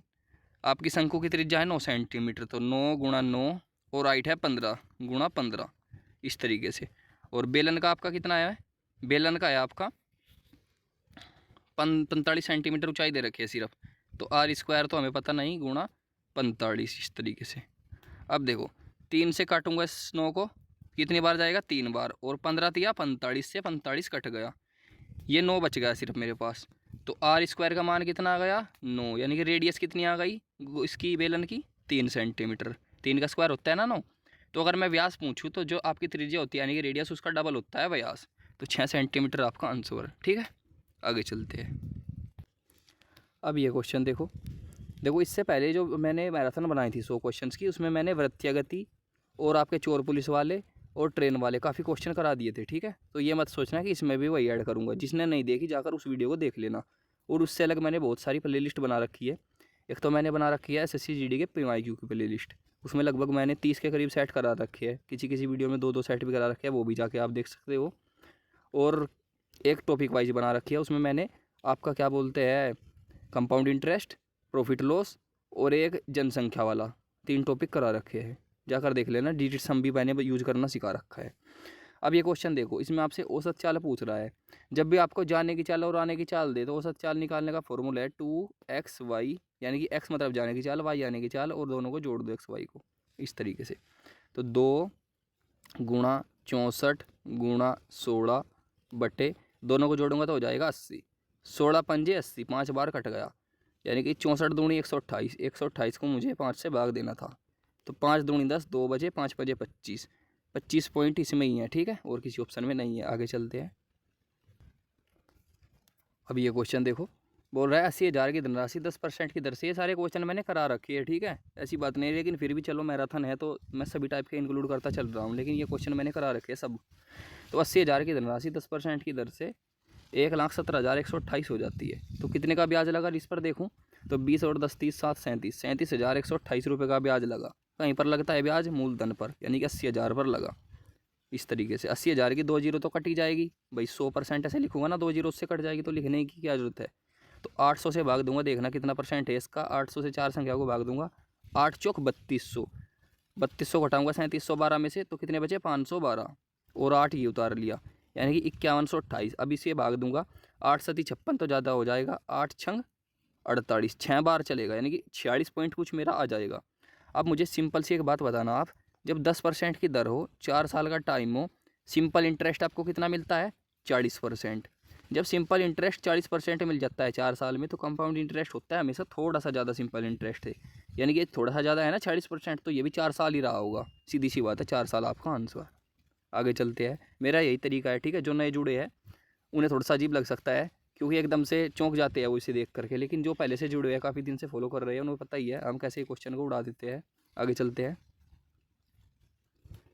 अब ये क्वेश्चन देखो, आपसे पूछ रहा है चतुर्थानुपाती। देखो A B C 3 संख्या है, चतुर्थानुपाती निकालने का सिंपल है, B और C की गुणा करके A से भाग दिया जाता है। तो B कितना है मेरा 8, 8 को मैं ऐसे लिख दूँ, √4 गुणा 2, भाई 4 दूनी 8, कोई दिक्कत नहीं। फिर C को 7 या 21 लिख दूँ, जब भी कोई दिक्कत नहीं, 7 गुणा 3, 7 या 21। और 6 को 6 से भाग देना है ना, 6 को ऐसे लिख दूँ, 3 दूनी 6, तो यानी कि √3 गुणा √2, 3 दूनी 6। ठीक है, √3 से √3 कटा, इस 2 से ये 2 कटा, मेरे क्या पास बचा √4 और √7। 4 जब मैं रूट से बाहर निकालूंगा तो 2 हो जाएगा ये। ठीक है, क्योंकि 2 का स्क्वायर होता है 4, तो 2√7 मेरा आंसर, ऑप्शन नंबर 4। आगे चलते हैं। अब ये क्वेश्चन देखो, एक व्यक्ति की आय 95,000 रुपये है और उसका व्यय 75,000। यदि उसकी आय में 18% की वृद्धि होती है और व्यय में 12% की वृद्धि, तो उसकी बचत बताओ कितने प्रतिशत की वृद्धि हुई। देखो मेरे भाई, मान लो ये इनकम थी उसकी 95,000 रुपये। ठीक है, 95,000 में से मैं क्या करूँगा, सिर्फ 2 ही जीरो लूँगा, क्योंकि मुझे सिर्फ 100 से % से काटनी है 2 जीरो, बाकी मुझे उस जीरो से मतलब नहीं है, बाद में चिपका देंगे अगर ऐसी बात हुई। खर्चा मेरा कितना है 75,000 रुपये। यानी कि 7500 ही लूँगा, 1 जीरो नहीं लूँगा। तो 95 में से 7500 गए, कितने बचे? मेरी सेविंग कितनी हो गई? बचत, यानी कि बचत हो गई मेरी 2000 रुपये की। ठीक है। अब क्या हुआ, मेरी आय पर 18% की वृद्धि हो गई। देखो 18% जब मैं इसमें बढ़ाऊंगा तो ये परसेंट की 2 जीरो है, इससे कट जाएगी, इसीलिए मैंने 2 ही जीरो उतारी थी ऊपर से, 3 जीरो नहीं। पहले ही सोच कर चला करो ताकि कैलकुलेशन ईजी हो जाए। तो सीधा मुझे इसकी 18 की गुणा 95 में करनी है, मेरा 18% निकल करके आ जाएगा। ठीक है, तो सिंपल करते हैं भाई। 18 5 90 की जीरो, हासिल गए 9, 18 नंबर 162, 9 171, यानी कि 1710 रुपये की मेरी आय में वृद्धि हो गई। अब मेरे व्यय में कितनी वृद्धि होती है? 12% की। तो 12% से इसकी भी 2 जीरो कट जाएगी, इस तरीके से जैसे इसकी कटी पहले वाले की। तो 12% इस पर मुझे बढ़ाना है, तो कितना बढ़ेगा? 12% की गुणा 12 की गुणा 75 में कर देंगे। 12 5 60 की जीरो, हासिल गई 6, 12 7 84, 6 90, यानी कि 900 रुपये मेरा खर्चा बढ़ गया। तो एक बात बताओ, मेरी आय में तो हुई वृद्धि 1710 की, और मेरा खर्चा हुआ उसमें 1710 में से 900 रुपये का, तो मेरे पास कितने बचे? 810 रुपये। तो 810 रुपये मेरी बचत में वृद्धि हो गई। तो बस यही मुझे पूछ रहा था कितनी वृद्धि हुई, तो 810 की वृद्धि हुई कहीं पर 2000 पर। ठीक है, 2000 पर। परसेंट के लिए इस तरीके से 100, 3 जीरो से 3 जीरो काटूंगा कि 80 को भाग दूंगा 2 से, तो कितना आ जाएगा? 40.5%। आपका आंसर ऑप्शन नंबर 1। आगे चलते हैं। अब ये क्वेश्चन देखो, बोल रहा है 5 महिलाएं एक काम को 8 दिन में पूरा करती है। देखो 5 वुमेन कितने दिन में करती है? 8 दिन में, बराबर, जबकि 8 बच्चे, 8 चाइल्ड कितने दिन में करते हैं? 10 दिन में। इस तरीके से सिंपल। सबसे पहले क्या करो, देखो या तो इसे यहीं काट लो किसी संख्या से, या आगे जाके काट लो, आपकी मर्जी है। थोड़ी सी कैलकुलेशन ईजी करने के लिए क्या करता हूँ, 2 से यहीं काट लेता हूँ, 4 बार और 5 बार। कितने से काटा मैंने? 2 से। वो 2 एक साइड में जरूर लिख कर रखना है आपको, ठीक है, कभी उसे भूल जाओ। अब देखो सिंपल, 5 चौक 20, 20 डब्लू यानी कि वुमेन बराबर 8 पंजे 40, 40 चाइल्ड, यानी कि इस साइड में हो जाती है ये वैल्यू, इस साइड में हो जाती है वैल्यू, आपको पता ही है, मैंने कई सवालों में बता रखा है। तो वुमेन बटे चाइल्ड बराबर, वुमेन आ गया कितना? 40, और चाइल्ड आ गया 20, यानी कि इनकी एफिशिएंसी आ गई एक तरीके से। ये 20 से काटूंगा, 20 दूनी 40, 20 ही कम 20, 2 एक एफिशिएंसी आ गई। एफिशिएंसी किसे कहते हैं? कार्य की क्षमता, यानी कि एक दिन में कितना काम करते हैं वो। अब मुझे सबसे पहले टोटल वर्क निकालना पड़ेगा, कुल काम। टोटल वर्क था कितना, तभी तो पता लगेगा कि 2 बच्चे 4, 2 महिलाएं 4 बच्चे कितने दिन में कर लेंगे टोटल वर्क को। ठीक है, तो टोटल वर्क निकालने के लिए या तो आप ये वैल्यू उठा लो या ये वैल्यू उठा लो, आपकी मर्जी है। ठीक है, कुछ भी उठा लो एक वैल्यू इसमें से। तो मान लो मैंने ये वाली उठा ली, तो 5 डब्लू कितना है हमारा? 2 गुणा 2 और गुणा 8। ठीक है, तो 8 दूनी 16, 16 पंजे 80, यानी कि टोटल काम कितना था मेरा? 80 टोटल वर्क था। ये किससे करवाना है मुझे? 2 वुमेन प्लस 4 चाइल्ड से, 4 बच्चों से। तो वुमेन की एफिशिएंसी कितनी है? 2। तो यहाँ पर 2 की गुणा 2 में करूँगा तो कितना हो जाएगा? 4। तो मैं 4 ही लिख देता हूँ इस तरीके से। और चाइल्ड की एफिशिएंसी कितनी है? 1। तो 4 ही कम 4, ये भी 4 ही आ जाएगा इस तरीके से। ठीक है, 4 और 4 कितना हो गया? 8। 8 से काटूंगा 80 को 10 बार, यानी कि 10 दिन मेरा आंसर। ठीक है, आगे चलते हैं।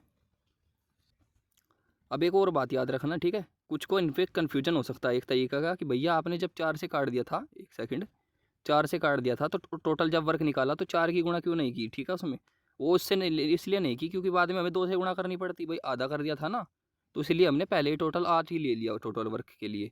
और काटा यहाँ पर इसलिए था 2 से, ताकि हमारी जो गुणा करने की वो है वो थोड़ी सी ईजी हो जाए, क्योंकि कुछ संख्या ऐसी होती है, मान लो ये तो ईजी थी, इसी कारण यहाँ पर कुछ और होता तो वो डिफिकल्ट हो जाता हमारे लिए काटना, तो इसीलिए गुणा करना मतलब, तो इसीलिए काट कर छोटी कर लेते हैं।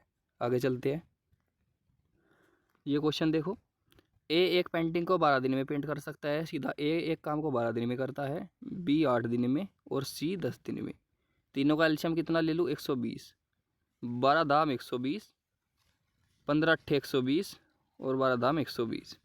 आगे बोल रहा है ए द्वारा काम शुरू किया जाता है, लेकिन बी और सी दोनों एक साथ मिलकर एक दिन छोड़कर एक दिन उसका साथ देते हैं, यानी कि पहले दिन तो करता है ए, तो ए पहले दिन कितना काम करता है? 10 काम।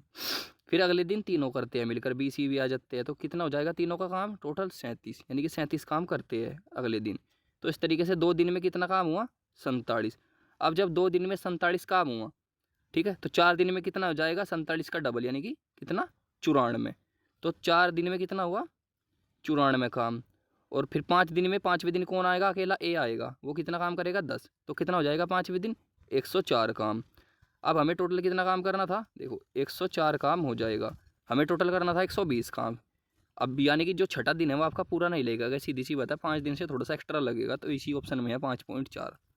ये आप ओरली भी कर सकते हो, थोड़ा सा इजी सवाल रहता है, इतनी बड़ी बात नहीं है। आगे चलते हैं। अब ये क्वेश्चन देखो, बोल रहा है what is the length of the longest pole that can be placed in a room of the dimension 10 by 10 by 5। यानी कि जब डायमेंशन अलग अलग हो तो एक तरीके से घनाभ है, ठीक है। घनाभ आपको पता ही है इस तरीके का होता है, उसके अंदर जो है सबसे लंबा पोल आ जाएगा, उसको पूछ रहा है, तो एक तरीके से विकर्ण पूछ रहा है। तो फॉर्मूला पता है तो ठीक है, लेकिन मैं समझा देता हूँ फिर भी, ठीक है, समझ लोगे तो अच्छा रहेगा। जैसे छत है, छत से लेकर और नीचे फरस तक का, एक कोने से दूसरे कोने तक का सबसे लंबा डंडा कौन सा आ जाएगा, इसे विकर्ण कहते हैं। इसका फॉर्मूला होता है length square plus breadth square plus height square, ठीक है। तीनों का स्क्वायर कर देंगे तो 10 का स्क्वायर 100, 100 200 और 25, ये 225 आ गया रूट के अंदर। बाहर निकालूंगा तो किसका स्क्वायर होता है 15 का, तो 15 मीटर हो जाएगी लंबाई पोल की, सबसे लंबा पोल, ठीक है। देखो मैंने एक बात नोट करी है, अब तक जीडी के जितने भी मैंने सेट कराए हैं सभी के सभी में एक कॉमन सी बात देखी गई है कि 3D से ज़्यादा क्वेश्चन पूछता है। 2D से किसी किसी शिफ्ट में, ठीक है, उसमें पूछ लिया तो ठीक, नहीं तो 3D से आपका क्वेश्चन बनना ही बनना है। और 3D में भी कौन कौन से देखो वो भी बता देता हूँ, शंकु, बेलन, गोला, लिख के देता हूँ, इन्हीं में से आपकी शिफ्ट में ज़रूर मिलेगा। किसी शिफ्ट का तो कसम खाई नहीं, मतलब बिल्कुल भी। गन आप गन से पूछ सकता है या बाल्टी वाल्टी भी पूछ ले, ज़्यादा ही ज़्यादा किस्मत ख़राब है किसी की तो बाल्टी वाला पूछ ले, लेकिन उम्मीद नहीं है। सिर्फ यही 3 बनते हैं, शंकु, गोला और आपका बेलन। तो इनको तैयार कर लेना अच्छी तरीके से, और 4 चैप्टर जरूर ध्यान से कर लेना। एक तो 3D mensuration, 3D compound interest, और आपका क्या बोलते हैं परसेंटेज, प्रॉफिट लॉस और डिस्काउंट, ये तीनों को कॉम्बिनेशन करके मैं एक ही मानता हूँ इन्हें, ठीक है, क्योंकि तीनों लिंक है एक दूसरे से। और आपका ट्रेन वाला, ट्रेन रेस वाला, उसमें ट्रेन रेस वाले में चोर पुलिस वाले सवाल, सर्कुलर मोशन, सर्कुलर गति वाले सवाल, वृत्तीय गति जिसे कहते हैं, और एक एक दूसरी ट्रेन इस तरीके से गई, इस साइड से इस स्पीड से गई, कितने देर में पार कर लेगी वो वाला। और एक वो एक स्कूल से घर जाता है, इस साइड स्पीड से जाता है 5 मिनट देर से हो जाता है, इस स्पीड से जाता है तो 5 मिनट जल्दी पहुंच जाता है। तो दूरी बताओ घर से स्कूल की, वो वाला। ये 4-5 टाइप है फिक्स, यही आएगा, लिख के दे रहा हूँ, ठीक है। आराम से इन्हें तैयार करके जाओ, पूरे में से पूरे नंबर लेके आओ, कमेंट करके फिर आके मुझे आराम से बताना कि आपने जो बताया था वही पाया है एग्जाम में। आगे चलते हैं। अब ये क्वेश्चन देखो, देखो जिसने कॉन्सेप्ट पढ़ रखा है वो तो इसे करेगा कॉन्सेप्ट से, लेकिन जिसने मेरी ट्रिक पढ़ रखी है वो करेगा ट्रिक से। बोल रहा है 7 और 13 का तीसरा समानुपाती के बीच अनुपात बताओ, यानी कि पहले चौथा अनुपाती निकालोगे फिर तीसरा समानुपाती, तब जाकर अनुपात बनाओगे। अब आपको दिख रहा है तीसरा अनुपाती निकालने के लिए ए है, ये बी है, यानी कि बी गुणा बी हो जाता है और ए से भाग दिया जाता है, तो 13 गुणा 13 करूँगा तो 169 हो जाएगा, इसी में 169 है, बात खत्म, ठीक है। अब कुछ भी करते रहना आराम से, क्यों, क्योंकि देखो ये बटे में 7 आएगा, ये कट जाएगा, और ये बटे में 7 आएगा, ये कट जाएगा जब इन दोनों की गुणा करेंगे। तो इस तरीके से इसका अनुपात 15 बन जाएगा, ये रहा, इसका अनुपात 169। तो ये देखते ही पता चल रहा था, ऐसे क्वेश्चन में तो पेंसिल उठाने की भी जरूरत नहीं पड़ती। आगे चलते हैं। अब ये क्वेश्चन देखो, बोल रहा है 2 संख्या का एलसीएम उसके एचसीएफ का 15 गुणा है, ठीक है। तो एचसीएफ का 15 गुणा है एलसीएम, तो ये 15 गुणा है एलसीएम, इस तरीके से लिख लूँगा मैं। भाई मान लो एचसीएफ अगर 1 है, समझना, अगर एचसीएफ 1 है तो ये 15 गुणा है, यानी कि 15 है, इस तरीके से कोई दिक्कत नहीं होनी चाहिए। फिर बोल रहा है एलसीएम और एचसीएफ का योग 112, यानी कि एलसीएम और एचसीएफ को जोड़ दूं तो 112 हो जाएगा, 112। अब एक बात बताना मुझे, यहाँ पर एलसीएम और एचसीएफ को जोड़ने पर 112 हो रहा है, और एलसीएम का मान जो है 15 गुणे का मान एचसीएफ के 1 के बराबर है, तो मैं क्या करूँगा, यहाँ एचसीएफ को हटाकर यहाँ भी एलसीएम ही लिख दूंगा, फिर दोनों संख्या सेम हो जाएंगे ना एक तरीके से, तो ईजी हो जाएगा कैलकुलेट करना। देख लो 15L और एक ये L, 16L हो गए, तो 16L का मान कितना है 112, तो एक L का मान कितना आएगा, 16 से भाग दूंगा, 16 7 112, 7 आ गया, यानी कि एक L का मान आ गया 7, ठीक है। तो सीधी सी बात यह है, इसमें 7 रख दूंगा यहाँ पर इस तरीके से, 7 15 7 105, यानी कि एलसीएम कितना था, एलसीएम था मेरा 105, तो एचसीएफ कितना हो गया, सीधी सी बात है 112 हो गया था टोटल दोनों को जोड़ने पर, तो एचसीएफ 7 बचा। भाई 105 और 7 12 होते हैं। अब इस सबको मिटा देता हूँ।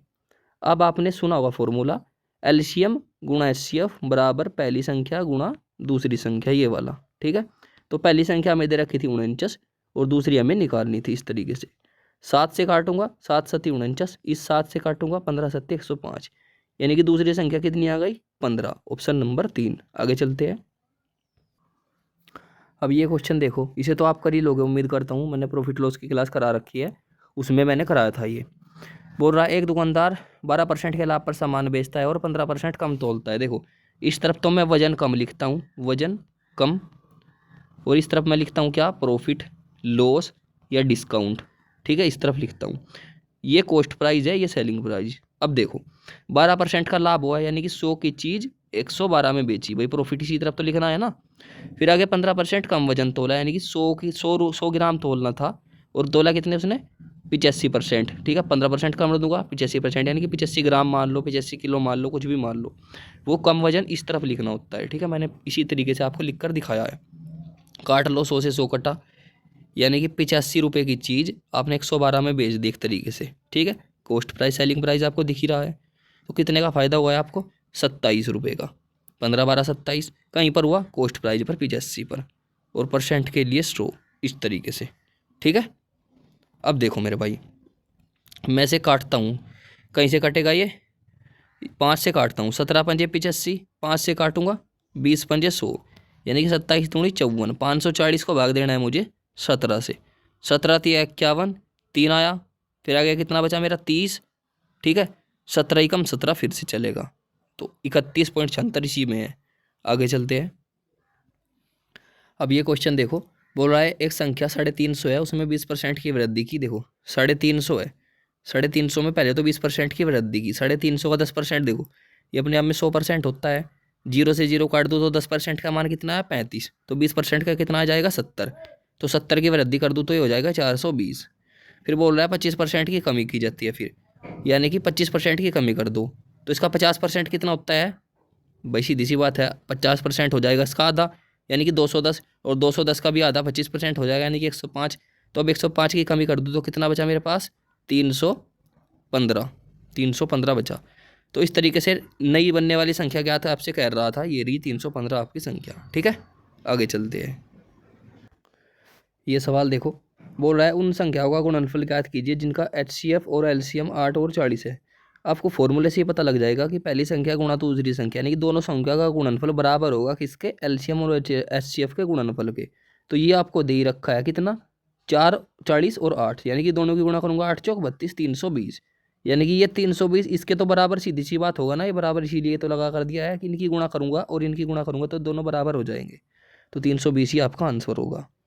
आगे चलते हैं। ये क्वेश्चन देखो, बोल रहा है एक चोर ने अपनी यात्रा 60 किलोमीटर प्रति घंटा की चाल से शुरू करी। 30 मिनट बाद पुलिस ने उसी जगह से 80 किलोमीटर प्रति घंटे की चाल से उसका पीछा किया। पुलिस को चोर को पकड़ने में कितना समय लगेगा। देखो मेरे भाई, मान लो यहाँ से यहाँ तक ये दूरी है। ठीक है, यहाँ से चोर भागा 60 की स्पीड से और 30 मिनट तक भागता रहा। भाई पुलिस वाला तो पता भी नहीं था, फिर 30 मिनट तक तो से, ठीक है, तो 30 मिनट बाद भागेगा पुलिस वाला तो 30 मिनट में ये कहाँ तक चला जाएगा, मान लो यहाँ तक आ जाएगा ये। वही 60 किलोमीटर जाता है 1 घंटे में, तो 30 मिनट में कितना चला जाएगा, 30 किलोमीटर। तो ये 30 किलोमीटर भाग कर यहाँ पर आ गया चोर। ठीक है, अब ये यहाँ तो है नहीं। अब पुलिस वाले को पता चलता है, तो पुलिस वाला यहाँ से भागता है 80 की स्पीड से और चोर की स्पीड थी 60। तो ये चोर की स्पीड से कितना ज़्यादा है, इसकी स्पीड 20 किलोमीटर प्रति घंटा। ठीक है, तो यानी कि ये जो इनके बीच की दूरी है ना, ये दूरी कवर करनी है सिर्फ पुलिस को, बाकी एक टाइम ऐसा आएगा जहाँ इसे पकड़ लेगा। ठीक, तो 30 किलोमीटर की दूरी तय करनी है, और कितनी चाल से, 20 किलोमीटर का अंतर है ना दोनों की चालों में, तो 20 की स्पीड से। तो काटूंगा से, तो 3/2 घंटा आपका आंसर। ठीक है, ऑप्शन नंबर 3। आगे चलते हैं। अब ये क्वेश्चन देखो, बोल रहा है एक शहर की वर्तमान जनसंख्या 1,25,000 है। 2% की दर से जनसंख्या बढ़ती है, 3 साल बाद बताओ कितनी हो जाएगी। 2% का मतलब है मेरे भाई 1/50। ठीक है, यानी कि आपकी 1,25,000 जनसंख्या थी, हर साल क्या हो जाती है, 50 से आपकी हो जाती है 51। इसी तरीके से 50 से 51 और 50 से 51 3 साल तक होती रहती है लगातार। तो कैसे काटेंगे, देखो एक 3 जीरो से ये कट गई मेरी 3 जीरो, और 5 पंजे 25 पंजे 125 से 125 कट गया, यानी कि सिंपल आपको 51 का जो है क्यूब बताना था एक तरीके से। भाई 51 गुणा 51 गुणा 51 होता है, तो उसमें देख लो इकाई का अंक क्या है, एक, एक ही कम एक ही कम एक, एक ही ऑप्शन में लास्ट में एक है, ये आपका आंसर। ठीक है, अगर आपको 51 का क्यूब पता हो तो सीधा भी लगा देते आप, लेकिन फिर भी इतना आपको दिमाग पर जोर डालने की जरूरत नहीं है। इकाई के अंक की गुणा कर ली, हमने आंसर प्राप्त कर लिया। आगे चलते हैं। देखो अब ये क्वेश्चन देखो, बोल रहा है 1000 मीटर की एक रैखिक दौड़ में सलोनी ने श्वेता को 100 मीटर से हराया। देखो भाई मेरे, ये एक तो थी सलोनी, सलोनी और एक थी श्वेता। तो सलोनी ने श्वेता को 100 मीटर से हराया, यानी कि अगर ये 1000 मीटर भागी तो श्वेता कितनी भागी, 100 मीटर कम, यानी कि 900 मीटर। ठीक है। फिर आगे बोल रहा है जबकि श्वेता ने सोनम को 150 मीटर से हराया, यानी कि जो श्वेता है, श्वेता ने सोनम को कितने से हराया, 150 मीटर से। यानी कि ऐसा मान लो कि अगर श्वेता जो है, इस तरफ लिख देता हूँ, दूसरी तरफ यहाँ पर लिख देता हूँ, या यहीं पर लिख लो, आपकी मर्जी है, चलो लिखा ही रहने देता हूँ। तो श्वेता अगर मान लो 1000 मीटर भागती है, एक तरीके से रेशो निकालने के लिए बोल रहा हूँ सिर्फ, तो 150 मीटर से हराया सोनम को, यानी कि कितना, 850 आ जाएगा यहाँ पर। अब इनका रेशो बना लो आप, इसकी 3 जीरो से इसकी 3 जीरो साफ कर दो, इसकी 1 जीरो से इसकी 1 जीरो साफ कर दो। ठीक है। काटेंगे 5 से, 17 पंजे पीछे 17 ही आ गया, और काटेंगे 5 से तो 20 ही आ गया। अब इसे सिंपल आप रेशो बनाओगे तो यहाँ पर जहाँ कुछ नहीं होता वहाँ तो आ जाता है सिंपल, यही सामने वाली वैल्यू मैंने कितनी बार बता रखी है, गुणा कर लो, 20 दाम 200। ठीक है। 9 दूनी 18, 180 ये, और सोनम का कितना आ गया, 17 नम्मा 153। ठीक है मेरे भाई। अब सिंपल देखो कितना इजी सवाल हो गया ये। अब क्वेश्चन में बोला था उसी दौड़ में सलोनी ने सोनम को कितने मीटर से हराया, यानी कि जो ये सोनम है, सोनम को इस सलोनी ने कितने मीटर से हराया। तो दोनों का अंतर देखो कितने मीटर से हराया, यहाँ पर देखने पर पता चल रहा है 47 मीटर से हराया, 47 से। तो सिंपल तरीका ये है, ऑप्शन में देख लो कौन सा ऑप्शन 47 से कट रहा है। ठीक है। 4 पंजे 20, 7 पंजे 35, option number A he cut रहा है सिर्फ 47 से, ना ये कटता ना ये कटता ना ये कटता। ये तो था थोड़ा सा ईजी तरीका। ठीक है। कितनी कैलकुलेशन हम बचाएंगे वो देखो, अगर आपको थोड़ा सा करने की चुल है तो देख लो भाई। सोनम ने देखो, सोनम ने सलोनी को हराया था 47 मीटर से। ठीक है। वो तो हमने निकाल ही लिया था, लेकिन दौड़ पूरी किसने की है बताओ मुझे। दौड़ पूरी की सलोनी ने, 1000 मीटर की दौड़, लेकिन हमारे हिसाब से इसने कितने की दौड़ की, 200 मीटर की। तो 200 की इसका कितना गुना है, 5 गुना। तो इसी तरीके से इन दोनों का अंतर कितना आया था, कितने अंतर से रहा था, 47 से। तो 47 की गुना 5 में कर देते, 235 तब आता जाकर।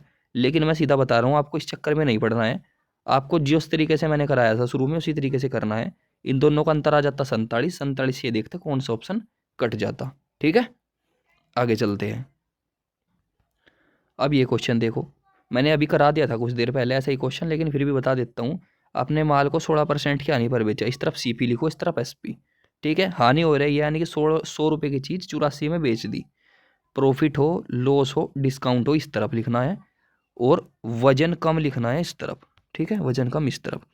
फिर बोल रहा है 1 किलो के स्थान पर 750 ग्राम तोलता है, यानी कि कितना तोलता है, 750 ग्राम। 1 किलो यानी कि 1000 ग्राम के स्थान पर। सिंपल 2 जीरो से इसकी 2 जीरो उड़ा दो। अब देख लो, 750 रुपये की चीज़ आपने कितने में बेची, 840 में बेची। तो कितने का आपको फ़ायदा हो गया, यहाँ पे आप इजी बना लो, जीरो से जीरो काट लो, यानी कि 75 की चीज़ आपने 84 में बेची। तो कितने का फ़ायदा हुआ आपको, 9 रुपये का फ़ायदा हुआ। कहीं पर 75 पर, परसेंट के लिए 100। 25 तिया 75, 25 चौका 100, 3 से काटेंगे, 3 तिया 9, यानी कि 4 तिया 12, 12% का आपका उत्तर। ठीक है। आगे चलते हैं। अब ये क्वेश्चन देखो, बोल रहा है एक क्लब में 90 महिला सदस्य और 60 पुरुष सदस्य है। यदि महिला सदस्यों की औसत आयु 35 साल है, पुरुषों की औसत आयु 45 साल है, तो पूरे क्लब की औसत आयु बताओ। देखो इस तरीके के सवालों को कैसे करना चाहिए था आपको। ये वुमेन है, ये मैन है। वुमेन की औसत आयु 35 साल है और मैन की कितनी है, 45। ठीक है। दोनों की संख्या जो है वो 90 और 60 है। वुमेन 90 है, यानी कि वुमेन आपकी 90 है और पुरुष 60 है। तो कितना रेशो आया, 30 या 90, 30 दूनी 60, 3-2 का रेशो आ गया इनकी संख्या के बीच में। अब ऐसा औसत ढूंढो इसमें से जो आपका 3-2 का रेशो बना दे। मान लो मैंने 39 रखा यहाँ। ठीक है। समझना मेरी बात को। तो 39 में से 35 गया, 4 बचा, और 45 में से 9 गया, 6 बचा। अब 2 से कटेंगे, 2 तिया 6 और 2 दूनी 4, आ गया 3-2 का रेशो। तो आपका आंसर यही था। ये ना होता तो कुछ और रख कर देख लेते, बहुत ईजी था, कैलकुलेशन बहुत छोटी सी नाम मात्र की थी। ठीक है। आगे चलते हैं। अब ये क्वेश्चन देखो, जैसे बोल रहा है रूबी ने 1 रुपये में 20 बटन खरीदे, तो 1 बटन का मूल्य कितना गया, 1/20। 25% का लाभ अर्जित करने के लिए 1 रुपये में कितने बटन बेचने चाहिए। 25% का लाभ का मतलब है 100 की चीज़ 125 में, ऐसा लिख लो। और फिर 1 रुपये में कितने बटन बेचने चाहिए, गुणा 1, इस तरीके से। ठीक है मेरे भाई। काट कर देख लेते हैं ऐसे। 25 से काटेंगे, 25 पंजे 125, 25 चौका 100। आप इसे पहले भी लिख सकते थे कि ठीक है, भाई 25% का मतलब होता है 1/4, यानी कि 4 की चीज़ 5 में, कोई दिक्कत नहीं है, उससे कोई फर्क नहीं पड़ता, ऐसे लिख लिया तब भी कोई दिक्कत नहीं। 5 चौक 20, यानी कि क्या आ गया आपका, ऊपर से वो सब खत्म हो गया, तो 1/नीचे 4 चौक 16, यानी कि 16, 1 रुपये में 16 आपको बेचने होंगे, ऑप्शन नंबर 4। ठीक है, आगे चलते हैं। अब ये क्वेश्चन देखो, बोल रहा है रोबिन किसी दूरी का 1/4 भाग 20 की स्पीड से, अगला 1/4 भाग 10 की स्पीड से, शेष भाग 80 की स्पीड से तय करता है। आपको एवरेज स्पीड बतानी है। तो एवरेज स्पीड में क्या होता है, एवरेज स्पीड में सबसे पहले आपको टोटल डिस्टेंस और बटे टाइम आपको पता होना चाहिए। तो कुल दूरी तो हमें पता ही नहीं है, तो क्या करेंगे, मान लो तीनों ये जो स्पीड दे रखे हैं निकाल से हम लेकर हम टोटल दूरी मान लेंगे 80 किलोमीटर थी, क्योंकि तीनों का एलसीएम 80 आएगा, तो 80 किलोमीटर दूरी थी। अब क्या करता है, सबसे शुरू में वो 1/4 भाग चलता है, यानी कि इस 80 किलोमीटर में से 1/4 भाग, मान लो ये यहाँ से यहाँ तक 80 किलोमीटर थी, तो इस 80 किलोमीटर में से 1/4 भाग चलता है। 1/4 कितना होता है 80 का, 1/4 यानी कि 20 किलोमीटर। तो 20 किलोमीटर की दूरी तय करता है और 20 की स्पीड से तय करता है, तो कितना घंटा लगा, 1 घंटा। फिर आगे बोल रहा है फिर से अगला 1/4 भाग, यानी कि इस 80 का 1/4 फिर से 20, तो 20 किलोमीटर की फिर से दूरी तय करता है, लेकिन किसी स्पीड से 10 किलोमीटर प्रति घंटा की चाल से। तो 10 दूनी 20, 2 घंटे यहाँ पर लग गए। फिर आगे कितना बचा, 20 और 20 40, यानी कि 40 किलोमीटर की दूरी और रह गई। वो किस चाल से तय करता है, 80 की चाल से। अब 80 का देखो, 80 से भाग दूंगा 40 को तो कितना आ जाएगा 0.5, तो 0.5 यानी कि आधा घंटा। ठीक, आधे घंटे में ये तय कर लेगा। तो टोटल 80 किलोमीटर की दूरी कितने घंटे में तय करी, 2 और 1 3 और आधा 3.5 घंटे में। ठीक है, 3.5 घंटे का मतलब 35 लिख देता हूँ, पॉइंट हटकर ऊपर जीरो ले जाता हूँ इस तरीके से। 5 से काटूंगा 5 7 35, 5 से काटूंगा 16 5 80 160, 7 से काटूंगा 7 दूनी 14। ठीक है, आगे कितना बचा मेरा, 2 20 हो गया, 7 दूनी 14, 22 है, 22 शुरू में सी में है, बात खत्म। आगे चलते हैं। अब ये क्वेश्चन देखो, बोला है किसी अनुपात में प्रथम और चतुर्थ पद का गुणनफल 70 है और द्वितीय और तृतीय पद का गुणनफल 3.5x है, x का मान बताओ। देखो मान लो a अनुपात b अनुपात डबल अनुपात मतलब समानुपात c और फिर अनुपात d, इस तरीके तो होता है अनुपात आप जब लिखते हो। ठीक है, तो इसमें बोल रहा है पहले और चौथे, यानी कि इसकी तो हमेशा गुणा होती है और अंदर वालों की इस तरीके से गुणा होती है, तो इन दोनों का तो गुणनफल है 70 और इन दोनों का है 3.5x। तो आपको x का मान निकालना था, तो क्या करूँगा 70 को भाग दे दूंगा 3.5 से x का मान ज्ञात करने के लिए। तो पॉइंट हटकर ऊपर जीरो चली जाएगी इस तरीके से, तो 35 दूनी 70, 20 बार कट गया, तो x का मान 20 आ गया। ठीक है, आगे चलते हैं। अब ये क्वेश्चन देखो, ये 3D का क्वेश्चन है। मैंने 3D के क्वेश्चन में सीधा कई बार बता रखा है कि जब भी आपको कुल पृष्ठीय क्षेत्रफल आयतन इस तरीके का पृष्ठीय क्षेत्रफल पूछे तो पाई का मान यूज कर लिया करो। ठीक है, पाई का मतलब होता है 22/7, यानी कि 11 का मल्टीपल होता है आपका आंसर। तो ना 11 से 1 कटता, ना 1 कटता, ना 1 कटता, बात खत्म, यही कटता है। जिसने मेरी वीडियो देख रखी होगी वो आराम से कर देगा। ठीक है, मैं हर सेट में कराता हूँ जब भी क्वेश्चन, तो इस तरीके से आपको समझा कर बताता हूँ। बहुत मैंने वीडियो बना रखी है, जाकर प्ले लिस्ट है चेक कर लेना। चैनल तो आप खोलते नहीं हो, फिर कमेंट करते हो कि भाई ये करा दो वो करा दो। मैंने कंपाउंड इंटरेस्ट भी करा रखा है, मैंने सुनेसन 3D भी करा रखा है, और क्या बोलते हैं आपका अभी अभी करवाया था प्रॉफिट लॉस भी करवाया था, पॉपुलेशन वाले क्वेश्चन भी करा रखे हैं टॉपिक वाइज, और प्रीवियस क्वेश्चन तो इतने सारे करा रखे हैं। आगे चलते हैं क्वेश्चन पर। ये क्वेश्चन देखो, बोल रहा है प्याज के मूल्य में 25% की वृद्धि हुई। देखो प्राइस में 25% की वृद्धि हुई, 25% का मतलब होता है 1/4, यानी कि 4 रुपये से 5 रुपये प्राइस हो गया। तो आपकी जो क्वांटिटी है वो घट जाएगी। वो पहले 5 आते थे अगर मान लो प्याज, तो अब 4 ही प्याज आएंगे, अपोजिट हो जाएगा बिल्कुल। तो देख लो, पहले बोल रहा है एक महिला 200 रुपये में 5 किलो कम प्याज खरीदती है, यानी कि यहाँ पर कितने कम खरीदती है 1 किलो, लेकिन क्वेश्चन के हिसाब से कितनी खरीदती है 5 किलो। तो एक का मान 5 आ गया, यानी कि पहले कितने खरीदती थी 5 पंजे 25 किलो, अब कितने खरीदती है 5 चौक 20 किलो। ठीक है, तो प्याज का बढ़ा हुआ मूल्य बोल रहा है आपको। तो 200 रुपये में 20 किलो प्याज आ रहा है, सीधी सी बात है, 200 रुपये में 20 किलो प्याज आ रहा है या 20 किलो, तो भाग दूंगा तो कितना आ जाएगा 10 रुपये किलो आपका आंसर। अगर पहले वाला पूछता आपको तो 200 से भाग देते, 25 से भाग देते 200 को। ठीक है, 25 अठे 200, 8 रुपये किलो था पहला भाग। ठीक, आगे चलते हैं। अब ये क्वेश्चन देखो, बोल रहा है यदि एक दुकानदार 80 रुपये प्रति किलो की और 95 रुपये प्रति किलो की दाल को 2-3 के अनुपात में मिलाता है तो मिश्रण का नया औसत बताओ। अब आप इसमें गुणा गुणा करने लगोगे, मैं बोलता हूँ बिल्कुल नहीं करनी। मान लो एक दाल ए थी 80 के भाग की, एक थी बी वाली 95 के भाग की, बाद में इनका अनुपात दोनों का 2-3 का अनुपात था। अब ऐसी संख्या रखो जो मेरा 2-3 का अनुपात मिल जाए। मान लो मैंने ये रख ली 89, देखो कितनी ईजी तरीके से आप घटाना ही तो है सिर्फ आपको, और क्या करना है। यहाँ घटाऊंगा तो 9 बचेगा, यहाँ घटाऊंगा 6 बचेगा। लो काट लो, 3 दूनी 6 और 3 तिया 9, आ गया 2 3 का रेशो। आपका आंसर यही था। इसकी जगह और कुछ भी रख के देख लो, आप रेशो बना ही नहीं सकते। लो 94 रख के देखता हूँ इसकी जगह।